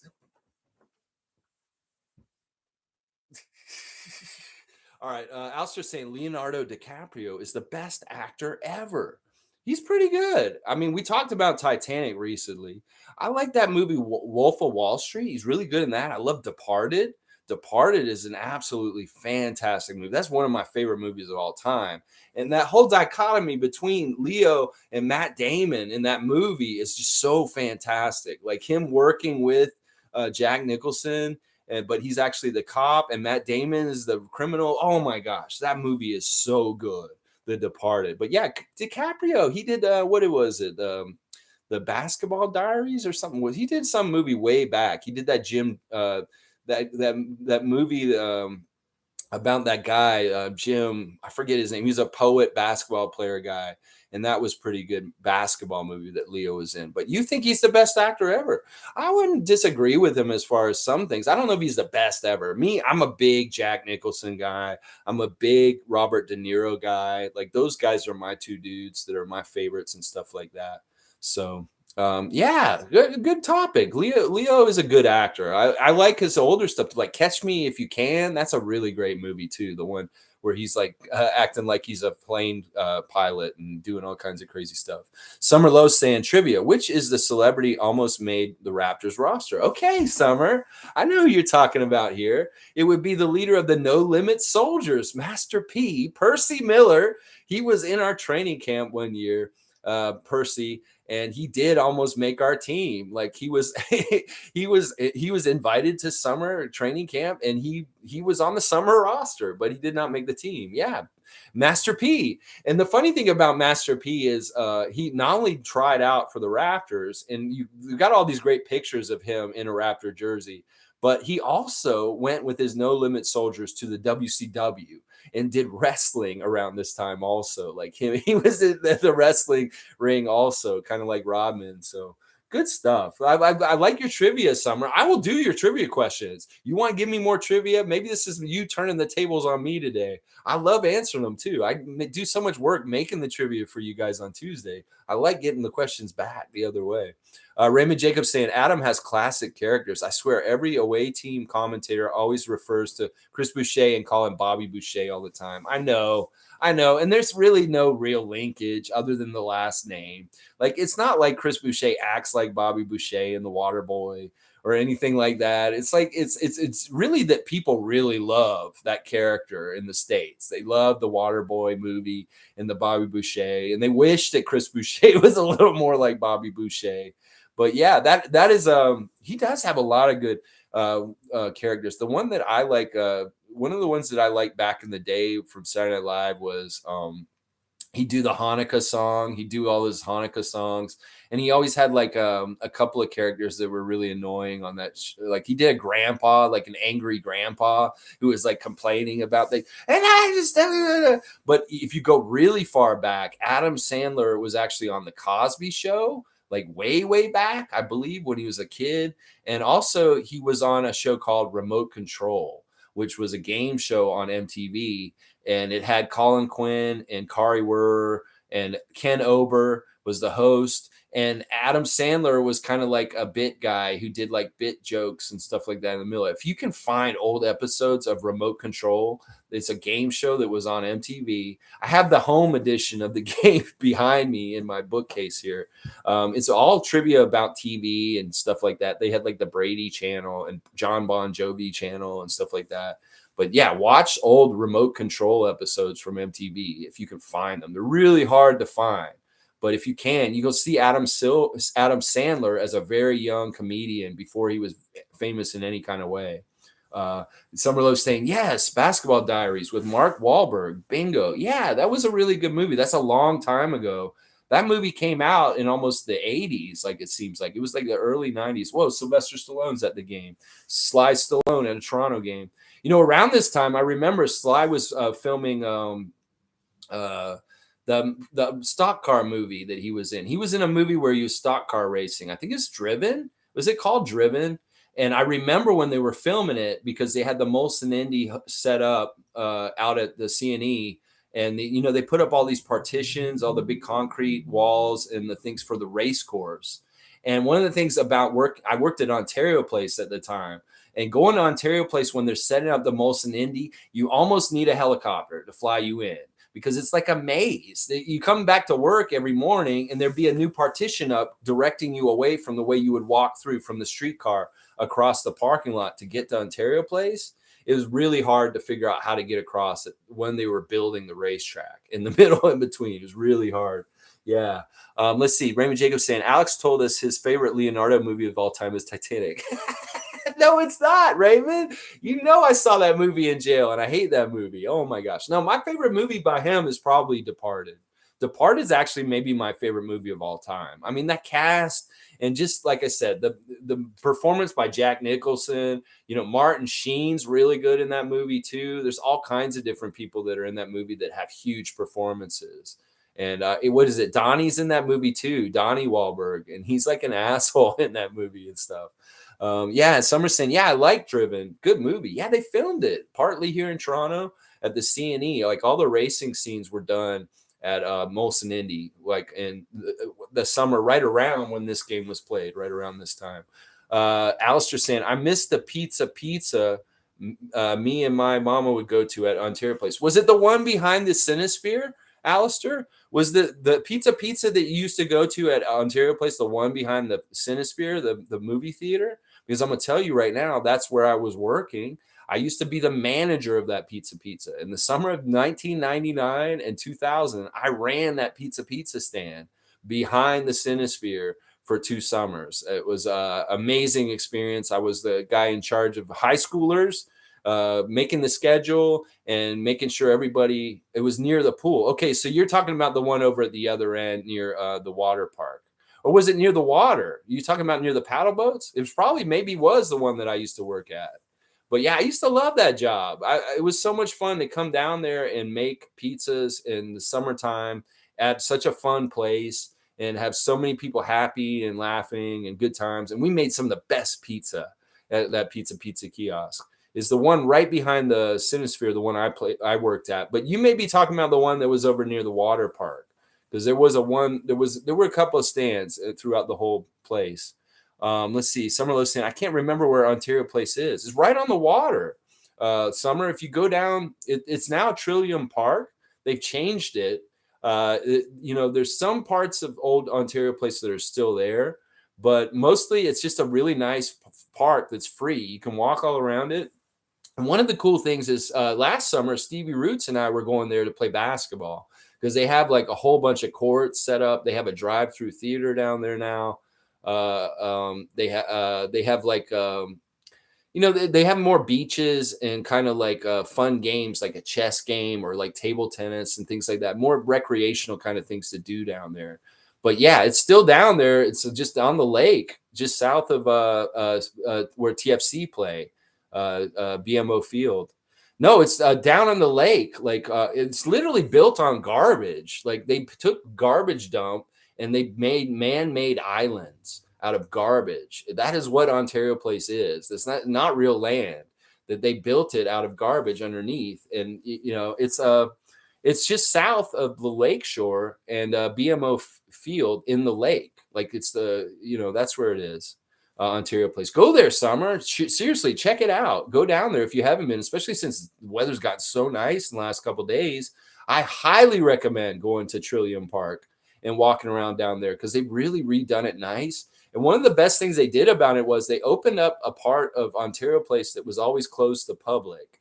It was a part where only employees, and they had like the work trucks and things that the employees would come through and security, but you couldn't see the lake. And now that's all opened up real wide and you can just walk right along. You can see Mississauga in the distance and stuff.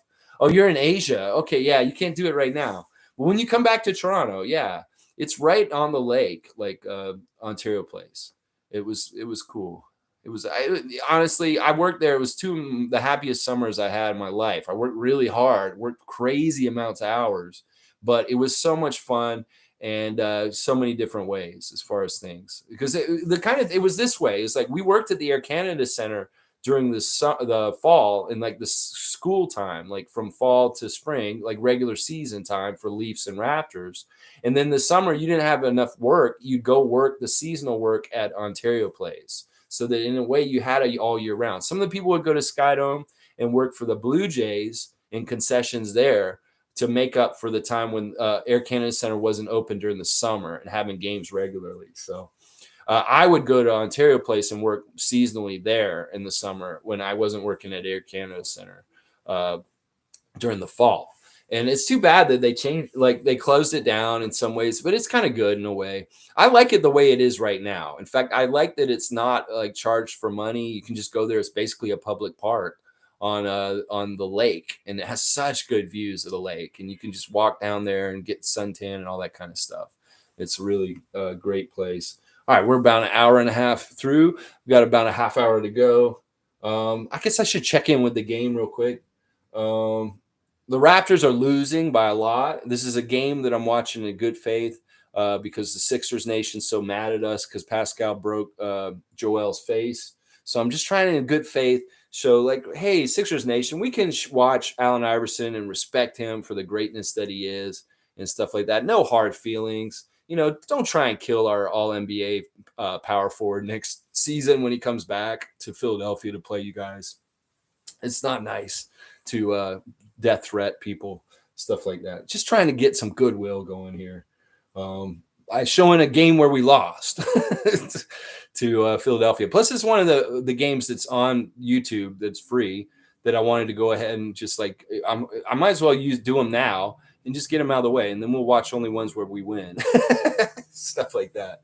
But yeah, Raymond, my favorite movie was not Titanic. It's we're talking some movies today.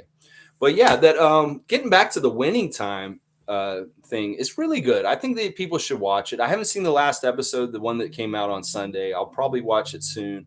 But it's a fairly good representation of a lot of the things that happen. It's just a little too cartoonish and maybe a little too embellished. And they probably shouldn't have made those guys look so bad in different ways. I mean, they wanted to be honest with it. It's like it's really hard, and I know this is a part of like the character and the legend of Magic Johnson, but it's really hard to kind of reconcile his greatness, his positive attitude, his smiling, his happiness with the womanizing and how okay and everything was with that and stuff like that, because there's a whole other side to that nobody ever talks about in some ways that is important. There's a lot of women that slept with him, and who knows what happened to them afterwards. Whether he had babies with them and they didn't tell him or something like this. There was a lot of that with NBA players at that time. There could be other things like where these women had real problems in their lives because of different things. And we just talk about him, oh, we champion him because he's an NBA champion. He's an all-time great in the NBA and stuff like that. But we really don't understand the impact that he may have had on people's lives in different ways because of the womenizing. And it's not even like the whole thing with Cookie. It's about the thing with the other women and the things like that and stuff like that. Sure, some of them are gold diggers and some of them were this and that, but some of them were also like maybe affected by what happened and stuff like that. And one of the things that I wonder, and I'm not saying that this is about with Magic himself, but with somebody like Ric Flair, who was very similar to Magic in the 80s as far as the womanizing and just traveling around and just having different women all the time. Sometimes I wonder, like, Flair was actually getting consent in all situations, because we have found out more recently that Ron Jeremy was not doing that. And that's part of the reason why he's in big trouble right now. And that some of these guys that may have been going around womanizing, they may have just taken things for granted. Like, this is granted to me. And maybe they did a little bit more than they were supposed to in some situations if the person wasn't fully into it.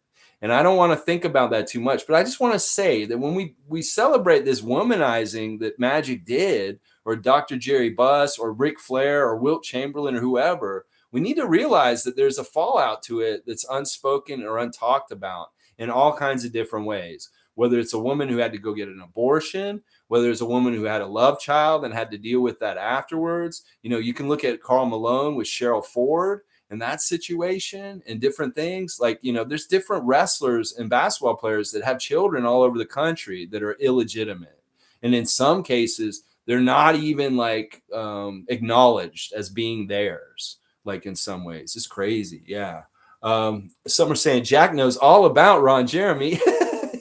Yeah, he really showed that. We were making this joke, Greg from Jubstown Clink and I, that his pseudonym name it's not his real name, as Greg put it, is Jack Armstrong.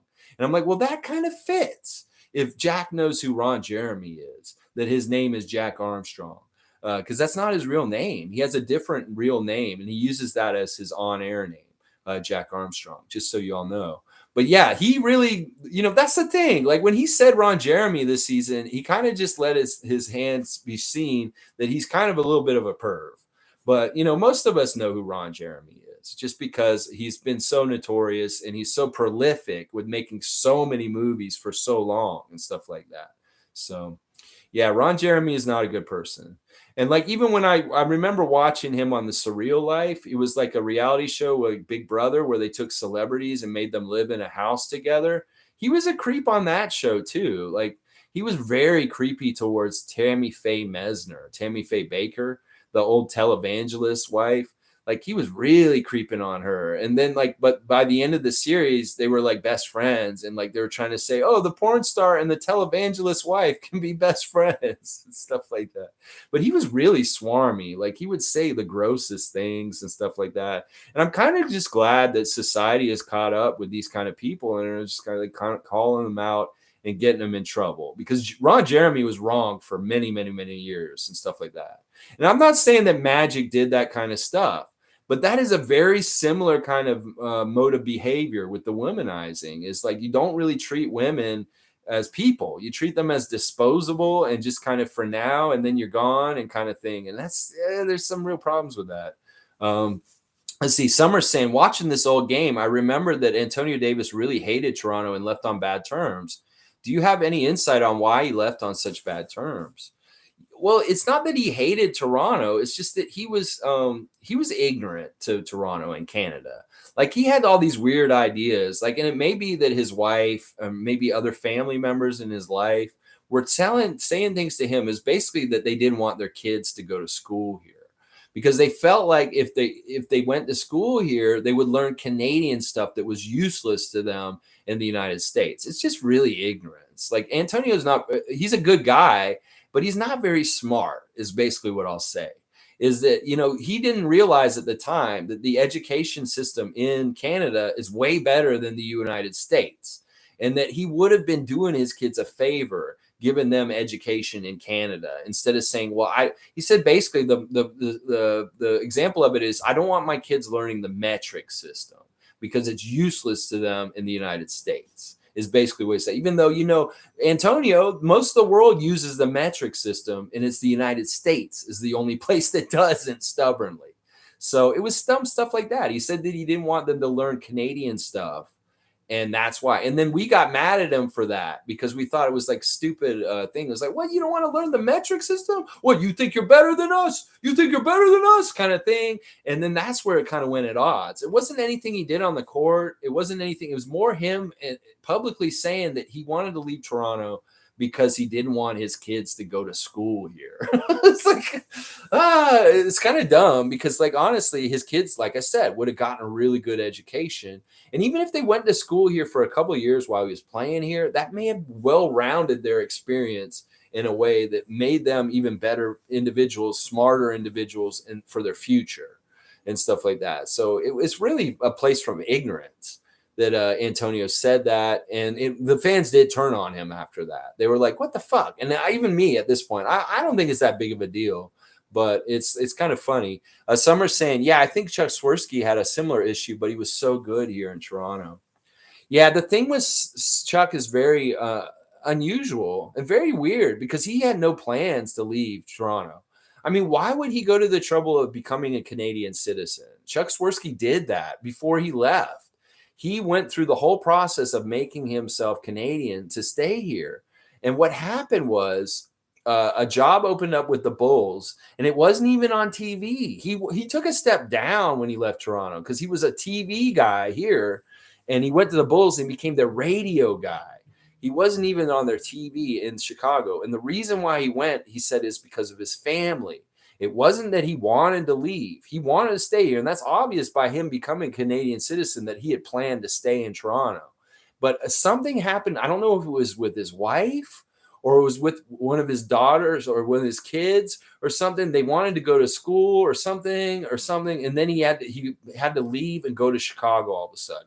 And it's too bad because he was great here. But I'm glad it worked out this way because I'm really happy with Matt Devlin. But it was too bad for Chuck. Because in some ways, I felt like Chuck should have been here. His place belonged in here. And even though he's from Chicago originally, that was part of it too, is that like he had family in Chicago. It may have been that he had older family members that weren't doing so well. And then he had to go and live near them in Chicago to be close to them. It was never really divulged exactly. It was a private matter. But I think it really had to do with his family and them needing him to be in Chicago for whatever reason, whether it was taking care of older family members or having to go there because of somebody in his family for school or something like that. So, yeah, well, I think it was for his kids. I think you're right. I think I remember it had something to do with a daughter and her going to university or a school or something like that. And it's too bad because like he obviously wanted to be here. Why would he go to the trouble of becoming a Canadian citizen if he was all of a sudden going to become a Canadian citizen and then turn around and then go back to Chicago? It didn't make any sense at that time. And I often wondered about this too. I was mad about it. I felt like that Chicago had poached our best announcer and that they weren't even using him on TV. So I was like, what the fuck? Why'd you do this, Chuck? But I really think that he made a sacrifice of his dream and what he wanted to do because I think he wanted to stay here for somebody that he loved and his family. And that is why he ended up in Chicago in the end. Yeah, some are saying, I wonder if he would come back, bring back the salami and cheese. Yes, the salami, break out the salami and cheese, mama. This game is over. Yeah, oh man, he was the best. It would be interesting. I know he comes back just with the Chicago team, and it's really fun for him to be back here and see people like Jack and like his old partner and other people that he used to work with and stuff. I don't know. I don't think he ever will come back. I think that it's just set up this way. It could be that he's waiting to get that TV position with the Bulls, that he could end up being their color guy soon down the road and stuff like that. Yeah. Chuck's radio show was really good. The one on Fan 590 that he hosted. Yeah, he was really good on the radio. That is something about him. He had a really good radio voice. And just, oh man, you're bringing me back, Summer, bringing this up. And I can hear his voice on the Fan 590 doing his radio show just because you mentioned that just now.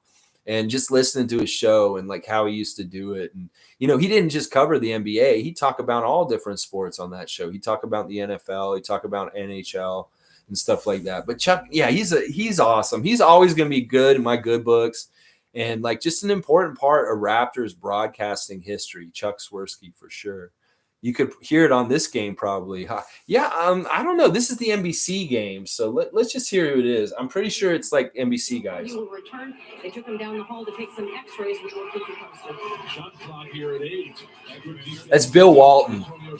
It's Bill Walton and whatchamacallit. It's the guys we saw at the beginning of the game. They're calling this one. So it's the NBC crew. It's not actually our team, which is too bad. But yeah, this game's out of hand. The Raptors are getting smoked by Philly by 8 points at this point. Yeah, NBC. I used to love the NBA on NBC. Like they were actually better. I think that NBC did a better job handling the NBA and like promoting it and putting it out there than ABC and ESPN for some reason. Like I just feel like ESPN and ABC, they're flat with it. They don't have the pizzazz. Like even if it's just like the theme song, the NBA on NBC, that just got you hyped. And like all the graphics and like the games were really promoted on the superstars in big ways. And there's something lacking in the ABC, ESPN, Disney kind of like world of promoting the NBA that's not the same. It's lacking. Adam Silver, get that old school back somehow. Some are saying Bill Walton was great too. That guy's hilarious. He used to yell, "Where's Karl Malone? Where's Karl Malone?" Yeah, Bill Walton's kind of a chump in some ways. Like he was a good broadcaster in some ways, but there was a certain point where he just sounded stupid because like he was just so old and like just like not making sense and what he was saying. And like they had to stop using him because he was just kind of like, Bill, you're kind of too out there. You're a little too out there with what you're saying and stuff like that. But yeah, I used to enjoy listening to him do the game. It was like Bill Walton and Snapper Steve Jones, and Jeff Van Gundy was doing games. I got Mike Fratello, different people like that. But yeah, Bill Walton was definitely a part of the NBA on NBC at this time that was pretty good at some points. There's the old tower there. Mount Matumbo. Yeah, I mean, listen, old school like NBA, any kind of stuff is always fun. Hubie Brown's one of my favorites, Summer. Oh my gosh, Hubie Brown. And this is the crazy thing. We had Hubie Brown call one of our games recently. Like, I didn't even think he was still alive. I thought he had died, but he's still alive, but he's up there. Like, he's close to 90 years old. And they only bring him out for special games. And he got to call one of our Philadelphia-Toronto games in the first round just a couple of weeks ago. And when I saw that Hubie was calling the game, I was like, oh my gosh, what a treat. Hubie Brown's actually calling our game. It was like so cool, so cool. Let's see, Mike Fratello was good too. Yeah, the czar, Mike Fratello. Yeah, he was pretty good. Hubie voted Fred VanVleet for Finals MVP. He was the one who voted the one vote for Fred instead of Kawhi in 2019. Yeah, that's awesome. Hubie's an awesome, he's like I said, he is out of all the announcers, maybe one of the ones that I've learned the most about the NBA and how it should be played and the rules and just like all kinds of theory and stuff was from Hubie Brown. Hubie Brown was just one of the greatest color analysts in NBA history. And the stuff he could teach you, and just by calling the game, is so amazing. And it warmed my heart, like I said, to see him actually get to call one of the Raptors Sixers games. And the thing I loved about it was he's that kind of guy that really does still call it down the line. Like, he doesn't have a bias towards Toronto like a lot of announcers do. He never did. He always called it fair for us, just like we were one of the other teams that are American. Like, he never ever called us differently or slighted us. He'd just call it right down the line, and he'd say good things about the Raptors when they did good things also. And that was really important to me, especially in the young years with the Raptors, is that he gave them a fair shake, even when they were an expansion team and they were absolute garbage. That he didn't just dump on them. He would say good things about them, or say like, well, that's a really great play by Reggie Slater in the corner from, Keon Clark or whatever, stuff like that. All right. Vince with the quick put up. He missed. A lot of missed shots by the Raptors. I was looking at the stats in this game, and like, I think Vince got 20 points, and then everybody else was like barely around 10. So it's like it wasn't getting any help. Like I said, they don't score. They don't even score 80 points in this game, the Raptors. The Sixers just absolutely have their way with them in this game. And it's too bad because it was on our home court, and this was a really important game. I mean, this was a game 4. And, they tied it up. We were up 2-1 at this point. We could have gotten up 3-1 if we'd won this game, but we lost it. And it's just unfortunate, stuff like that, because that could have changed things a lot. We wouldn't even had to gone maybe possibly to the 7th game and have Vince miss the shot. That if we had won this game, and it would have been 3-1 for the Raptors, and we could have closed the series probably in the next 2 games without going to a 7th game. So it's too bad. It is what it could have, should have. And the Sixers ended up winning this game, and it was really important for them and stuff. So, all right, let me see. There's 20 minutes left on this. We'll just keep going, just rolling along here. There's Boston and Milwaukee are playing again tonight. I'd like to see Milwaukee win again tonight. That would be really good because I'd like them to get a lead over them. In some ways, it's more important to me that Milwaukee beats Boston than Boston stops Milwaukee from repeating. It's just something like, I don't want Boston to get too far and have too much to brag about. Much rather have Giannis get past this round and face the Miami Heat in the Eastern Conference Finals. I don't want to see Boston anywhere near the finals. Nowhere near the finals, because I know that's what the NBA wants, and that's what Celtic Nations really, really wants, is they want another championship. But no, not even close. Hopefully they just get put out by Milwaukee now, because it seems like some games they do a really good job guarding Giannis and making him ineffective, and then other games it's like Giannis goes off.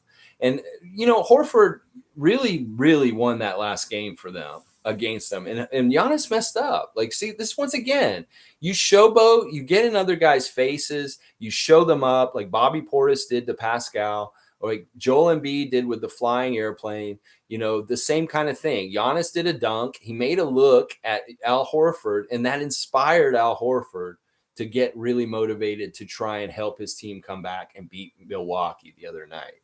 And that, Giannis, if you hadn't done that, if you hadn't taunted him, would he have been as inspired to come back and do that? That's the lesson here, guys. You don't want to feed the fire. You don't want to be the guy shoveling the coal into the steam engine to keep that train going for the other team. And that, you can really motivate another team to try and kick your ass by pissing them off, by trying to show them up. And that was the lesson there for Giannis Antetokounmpo a couple nights ago, is don't try and show up Al Horford, because Al Horford will get pissed off and he will figure out how to help his team beat you. And that's what happened there. And so maybe more players need to realize that, Joel Embiid, that you don't want to do that kind of stuff. Feed the fire of the other team. Like, you would definitely never, ever do that kind of stuff on a court with Michael Jordan out there with you. Like, if you try to show up Michael Jordan, you're just asking for it. Like, this man's looking for things to be pissed off about you. Like, it was Vince was talking about, or no, it was DeMar. DeMar was talking about how he wore he was wearing Kobe shoes because he was under contract, but then one day he wore a different shoe, and then he against Kobe, and Kobe said, "You're not wearing my shoes," and he was pissed at him, and he went off on him, and he made him pay for it. It's like, these guys don't want you slight these guys, they come out and they absolutely kill you. So please do not give them a reason for them to be pissed off at you. In fact, what you did this year, Joel, to the Raptors, you may have just embedded a memory into Scotty Barnes's head for the years to come, and that he may be trying to get back on you for many years since this. From now on, is like, you know, you may have pissed off Big Roy, Scotty Barnes, and that he didn't like losing to y'all, and that in particular, he didn't like getting his ankle stepped on, and he didn't like losing to you, and that you in particular may be somebody that in the future he goes up and gets big games against in the future. That Scotty Barnes sees Philadelphia on the schedule, and he's like, you know what? I really want to kick their motherfucking ass for the playoff in 2022 because of this shit that pissed me off. And that he stepped on my ankle, it hurt. He disrespected us on our home court with the airplane. And I want to make sure that we kill him every single time we play him from now on. That kind of motivation. Like, I feel like Scotty might have that towards Philadelphia just because of losing to them in the first round and hating that feeling because he doesn't want to lose. No, he doesn't. He does not want to lose no matter what. Summer's saying, I worry Scotty will not develop into the player we need. There seems to be too many mouths to feed on this team at this point. Well, this is what I'll say, Summer. I think that he's the kind of player, much like this year, he's the guy who doesn't need to be fed his mouth because he's going to be – Scotty's also kind of pass first and he won't have that edge. Yeah, that's an interesting thing. I would say this, like that is actually part of the reason why he will survive and do really well is because he doesn't need the ball, that he can be the guy passing it and not trying to score. But also he can, one of the things that in the stats we were talking about yesterday, he led our team in offensive rebounds last year. And that means that he was getting a lot of putbacks and getting a lot of his points off the boards. And that's fantastic because that's not a play run through him. That's like him making points out of garbage. And I would say this, there's going to have to be a balance. And I think you're right. This concern you have, there are a lot of mouths to feed on our team, but in a way that's a strength. But also in a way, it also is takes some of the pressure off of him to have to absolutely be that guy night in, night out. Now, I want to see more games like the game against Boston, the second game of the series, where he took over and he got 25 points or was our leading scorer and dominated. I want to see more of that. I think we will see more of that in the next year, not as much as we saw this year. Well, I mean, be way more than we saw this year because we didn't see it as much this year. He really took a back seat and kind of let the game come to him. But it's really going to be changing his mentality about how he wants to influence the game or make an imprint on the game. Because this year, he really wasn't trying that hard to make it his own imprint on the game at times. He was just letting it flow naturally. And I'd really like to see when we guide the water to him, how he does with that, instead of just letting things happen naturally to him. But the thing about him being pass first is absolutely great because that means he's going to elevate everybody's game at the same time. And that's the Magic Johnson effect, is that you want a guy that can make every single other guy on the court with them better. And that's what Scotty does. And that's why he's so valuable, is that he makes everybody better. Now, do we want him to be a 30-point scorer? Not necessarily. Like, if we can be around a 20-point scorer, like almost 10 assists a game, that would be fantastic. And almost 10 rebounds a game, that would be absolutely fantastic. I don't necessarily want him to be a go-to guy like Pascal, at least not right now, until he's fully formed and comfortable and developed into a player that can be that kind of guy, dependable and not overused or burnout or just too pressurized and like to have to be the guy for us. So it's kind of good in a way that we have other guys who can take that load for him and he doesn't have all that pressure like he might have been on a lottery team. Like if he had been on a shitty team, he would have had way more pressure, and that may have hurt him in some ways. So there's definitely a balance, and I understand your concern about him being too unselfish, maybe not getting enough opportunities because there's so many guys like OG, Gary, Pascal, Fred, Precious. There's so many different guys on our team that could be doing this, taking the ball and trying to score. But I think that we're going to find the right balance. And I think that Nick Nurse is going to change his role next year slightly. His role is going to change, and it may be that he's more facilitator still, but maybe he might say, I want you to be the go-to guy a little bit more, Scotty, and take more responsibility for getting big baskets in times where we really need it. So I don't know. That's a really important thing to talk about, and I'm glad you brought it up because I do feel like it is something that needs to be balanced very well. As far as, is he going to be a facilitator helping all the other guys, or is he going to take more responsibility and be more aggressive himself in trying to score? And that's a real balance. Monique saying, hope all is well. Thanks, Monique. I hope all is well with you also. Good to see you this morning. Summer saying, do you think his shooting mechanics is a bit off, though? Yeah. We were talking about this a couple weeks ago. I still feel like he chucks it. Like he holds it like this and he chucks it. And I don't like that. He should have a more fluid up and push through, follow through, instead of just chucking it. Because the chucking is like not as accurate. And this could be like, he does really well with it. He does pretty good. Like if he's in the right spot and he keeps the motion the same. But I'd like to see him change his mechanics just a bit this summer. And that may happen naturally, but it could also just stay the same. Because like Nick Nurse has also said, we're not necessarily looking for the most sound mechanics, like perfect shooting technique or posture or like settings.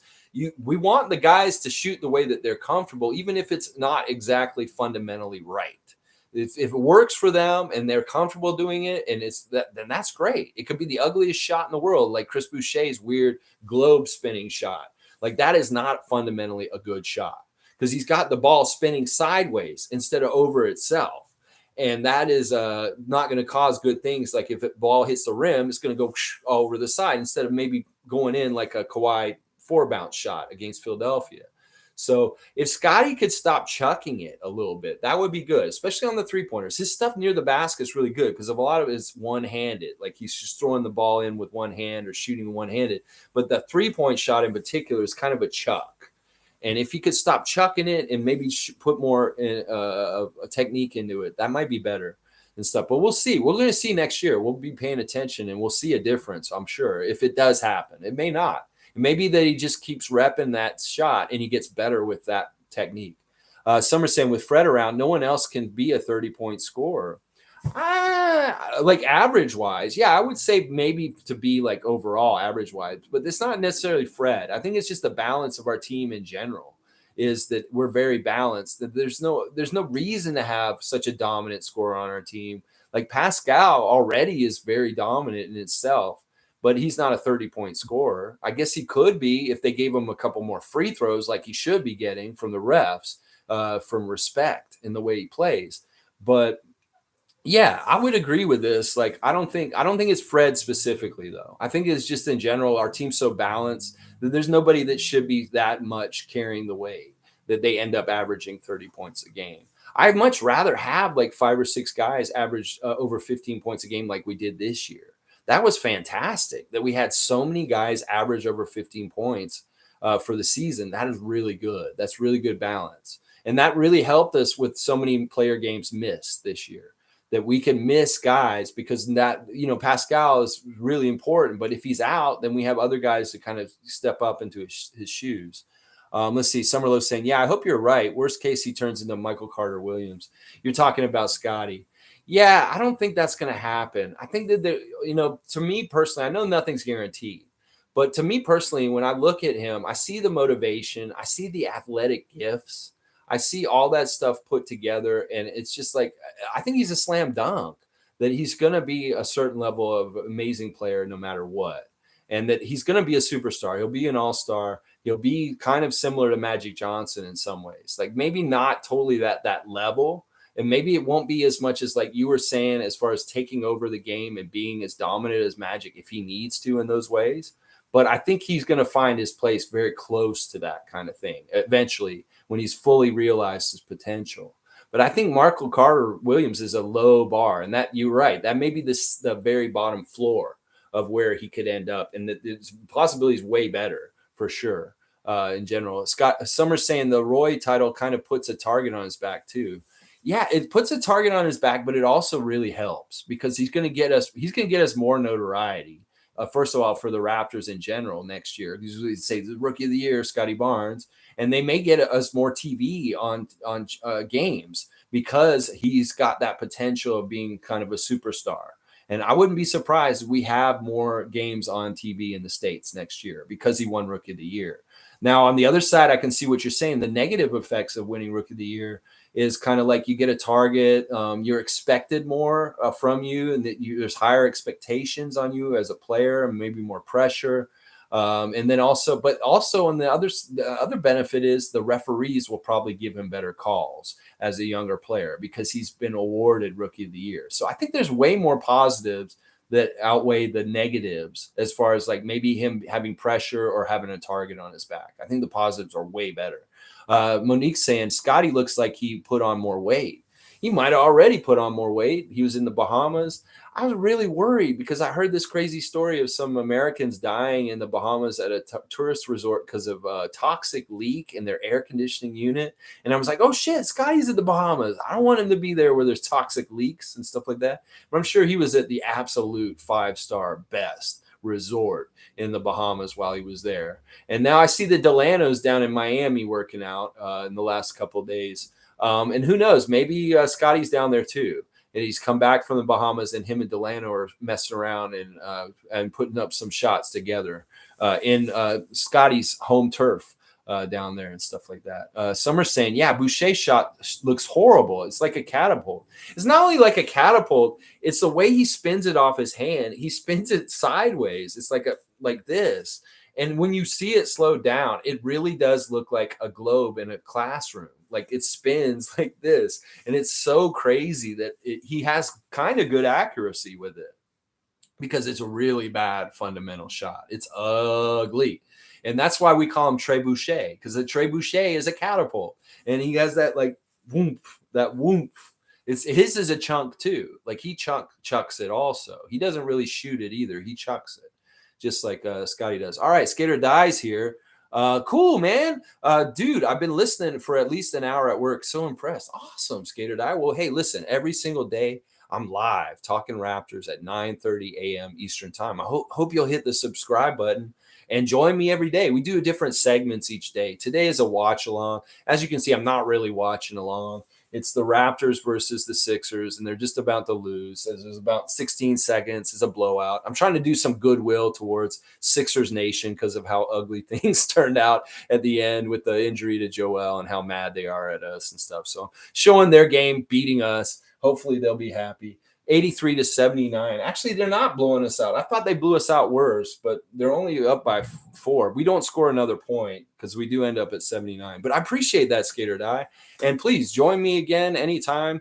Like I said, if you want to talk Raptors all summer, and we talk about everything. We're talking about Rudy Gobert trade rumors this week. And tomorrow we're going to do the Thursday Think Tank, which is basically a positive Raptors fan space where we talk about positive things happening for the Raptors in the future, where we look at the draft and who might be possibly picked at 33 by the Raptors in the second round. We look at the free agency, who's available free agency. We've been talking a lot about Mo Bamba right now and maybe possibly trying to get him from Orlando as our center here in Toronto. We talk about the Rudy Gobert rumors. We talk about, just general NBA Toronto Raptors stuff. So yeah, there's a lot of interest because Utah's trying to trade Rudy Gobert, and the Raptors are one of the few teams that can actually pull off a deal with them, and they're really trying to push it on us. Like some of the Jazz fans want Pascal Siakam and Scotty Barnes for Rudy Gobert. They're like, yeah, trade us Pascal and Scotty. I'm like, what? No way.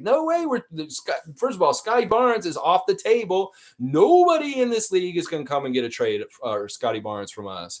We have to see how good he's going to be first. But yeah, we said this the other day, Summer, same thing. None of us really want Rudy Gobert. It's just that he has such a big contract and Utah's not happy with him. They're trying to unload him on us and get rid of him. Yeah, they can. Yeah, we'll trade him Svi and Utah for Rudy Gobert and take that and stuff like that. But let me just see how much more time's on here. Yeah, there's only 3 more minutes, so I'll start wrapping up, guys. I appreciate y'all coming in and watching this game with me. I know we didn't really watch. It's kind of just background. It's kind of fun just to see the old school look of it, see Allen Iverson and how good they are and stuff like that. Raymond Jacobs saying only Quebec fans are asking for Gobert. We I mean, I guess I could see that. I mean, we have a couple of French-speaking players on our team already. It would kind of make sense to have another French player on the team, but kind of wouldn't. I don't know if he's the fit with our guys. Like, how would his personality fit with our team? Like, he's already like an all-star for how many years? He's kind of been a defensive player of the year. He's got all these awards. He may come in with an ego and want to be like a leader on our team when he hasn't earned it yet. And our guys may not totally mesh with him that well in some ways. So I don't like it. I don't like the fit. I don't like how he fits with positionless. He's not going to be able to do the positionless scheme that we've been showing this past year that we want to build on. So it's basically, if we get Gobert this summer, that means that positionless scheme is over, that we're probably not going to be trying to do it next year. And we're going to be going into a more, normal kind of NBA kind of look with having a big pivot and playing like normal positions around him. So I don't like that. I don't like that idea. I want us to try and do this positionless further, that we're discovering interesting things about the concept and that it could be very powerful. And we just need our guys to get better and more together. And in that way, they'll be way better. Like, we can see the real possibilities of positionless basketball and how good it can be. All right, I'm just going to go ahead and shut this off. They're talking to Iverson again. Let's hear what he says, I guess. We just kept playing, we kept working hard. We had some stuff go against us tonight, and we just, continue to play hard. That's the makeup of this team. We get down, we keep coming, we keep fighting. We never stop. Coach got so much, just believe in us so much, and we believe in each other. What was going through your mind when you hit that winning shot? Oh, no, I saw that he played off me. It wasn't that much time on the shot clock. I couldn't hit any shots in the fourth quarter, but fortunately that one went down for me. I want to say, You're looking for your mom? yeah, but she ain't even here. I want to say Happy Mother's Day to my mom and my wife and all the great mothers all around the world. What did you say to the team to get He wanted to leave back in this game? I don't have to say anything. They knew what we had to do. We was down 2-1 and we got to play in their house. And it's, it's loud in here and it's hard to really think in here. But, only thing we was thinking about was getting out of here with a win and going home and playing in front of our crowd. Happy Mother's Day, Mom. Happy Mother's Day. All right, Allen, congratulations. Back to you, Mike. 21 years ago. Wow. All right, let me just see real quick what you guys are saying and I'll finish up. I don't even know if we have the contracts to give up for Rudy. Yeah, I don't want the price. The price will be like OG and another good player. And I just don't want to pay that price. It's just too much. And then Monique's saying, and an idea, Lex, for Think Tank, Justin Champagny, so his brother's working with Cavs before draft. Julian Champagny is being projected as possibly in the second round. Could not, maybe might be like his brother and undrafted and stuff like that. So, yeah, it's like I'm interested about Julian, but I may also feel like he may be duplicitous with Justin because they're twins and their game is very similar. It's like, do we need both of them in some ways? So I don't know. I'm on the fence about Julian Champagny. I don't think we should draft him. I don't think we should use the draft pick on him. But if he's not drafted and he shows up in our training camp like his brother did last year, and he's there in that reason, then I think that's a great move because it'll be interesting to see how they would work together and stuff like that. And some are saying Gobert's contract is at $35 million for next year, and OG's only 18. I know that's only halfway there, so it's almost like you got to give up OG and Gary to make it work. It's like OG's 18 and Gary's right around the same, and then they that would be the 35. And do you want to give up OG Anunoby and Gary Trent Jr. to get Rudy Gobert? I don't think so, because those are some good quality players, and OG's kind of this guy that they keep saying that they really want to like continue to have more guys like him. So you don't get rid of a guy like him when the GM, the president are saying we want more guys like Precious Achiuwa and OG Anunoby. That means that they're not probably shopping them. So Skater Die saying you can't have Pascal and Gobert on the same team. That's interesting. I don't know. Maybe it would work. I don't know. Either way, we'll talk more about this tomorrow in the Think Tank. He's saying, I like Gobert, and I think Pascal's too small. Yeah, I mean, Pascal's a good height for what he does and how quick he is and stuff like that. But tomorrow on the Thursday Think Tank, we'll delve more into these subjects like Julian Champagny and Rudy Gobert and different possibilities for our roster. So please tune in tomorrow, 9:30 a.m. Eastern Standard Time. I'll be here to talk about the Raptors and the future with you guys. It's a hive mind. We share ideas. We talk about what realistic or feasible, how much we like the idea or not, and some of the things we may not like the Rudy Gobert trade talk this week. All right, thanks, guys. Like, comment, subscribe, please. I'm on my way to 1,000 and get closer and closer every day. I appreciate everybody hitting the Rev subscribe button. Thank you. Let's go, Raptors.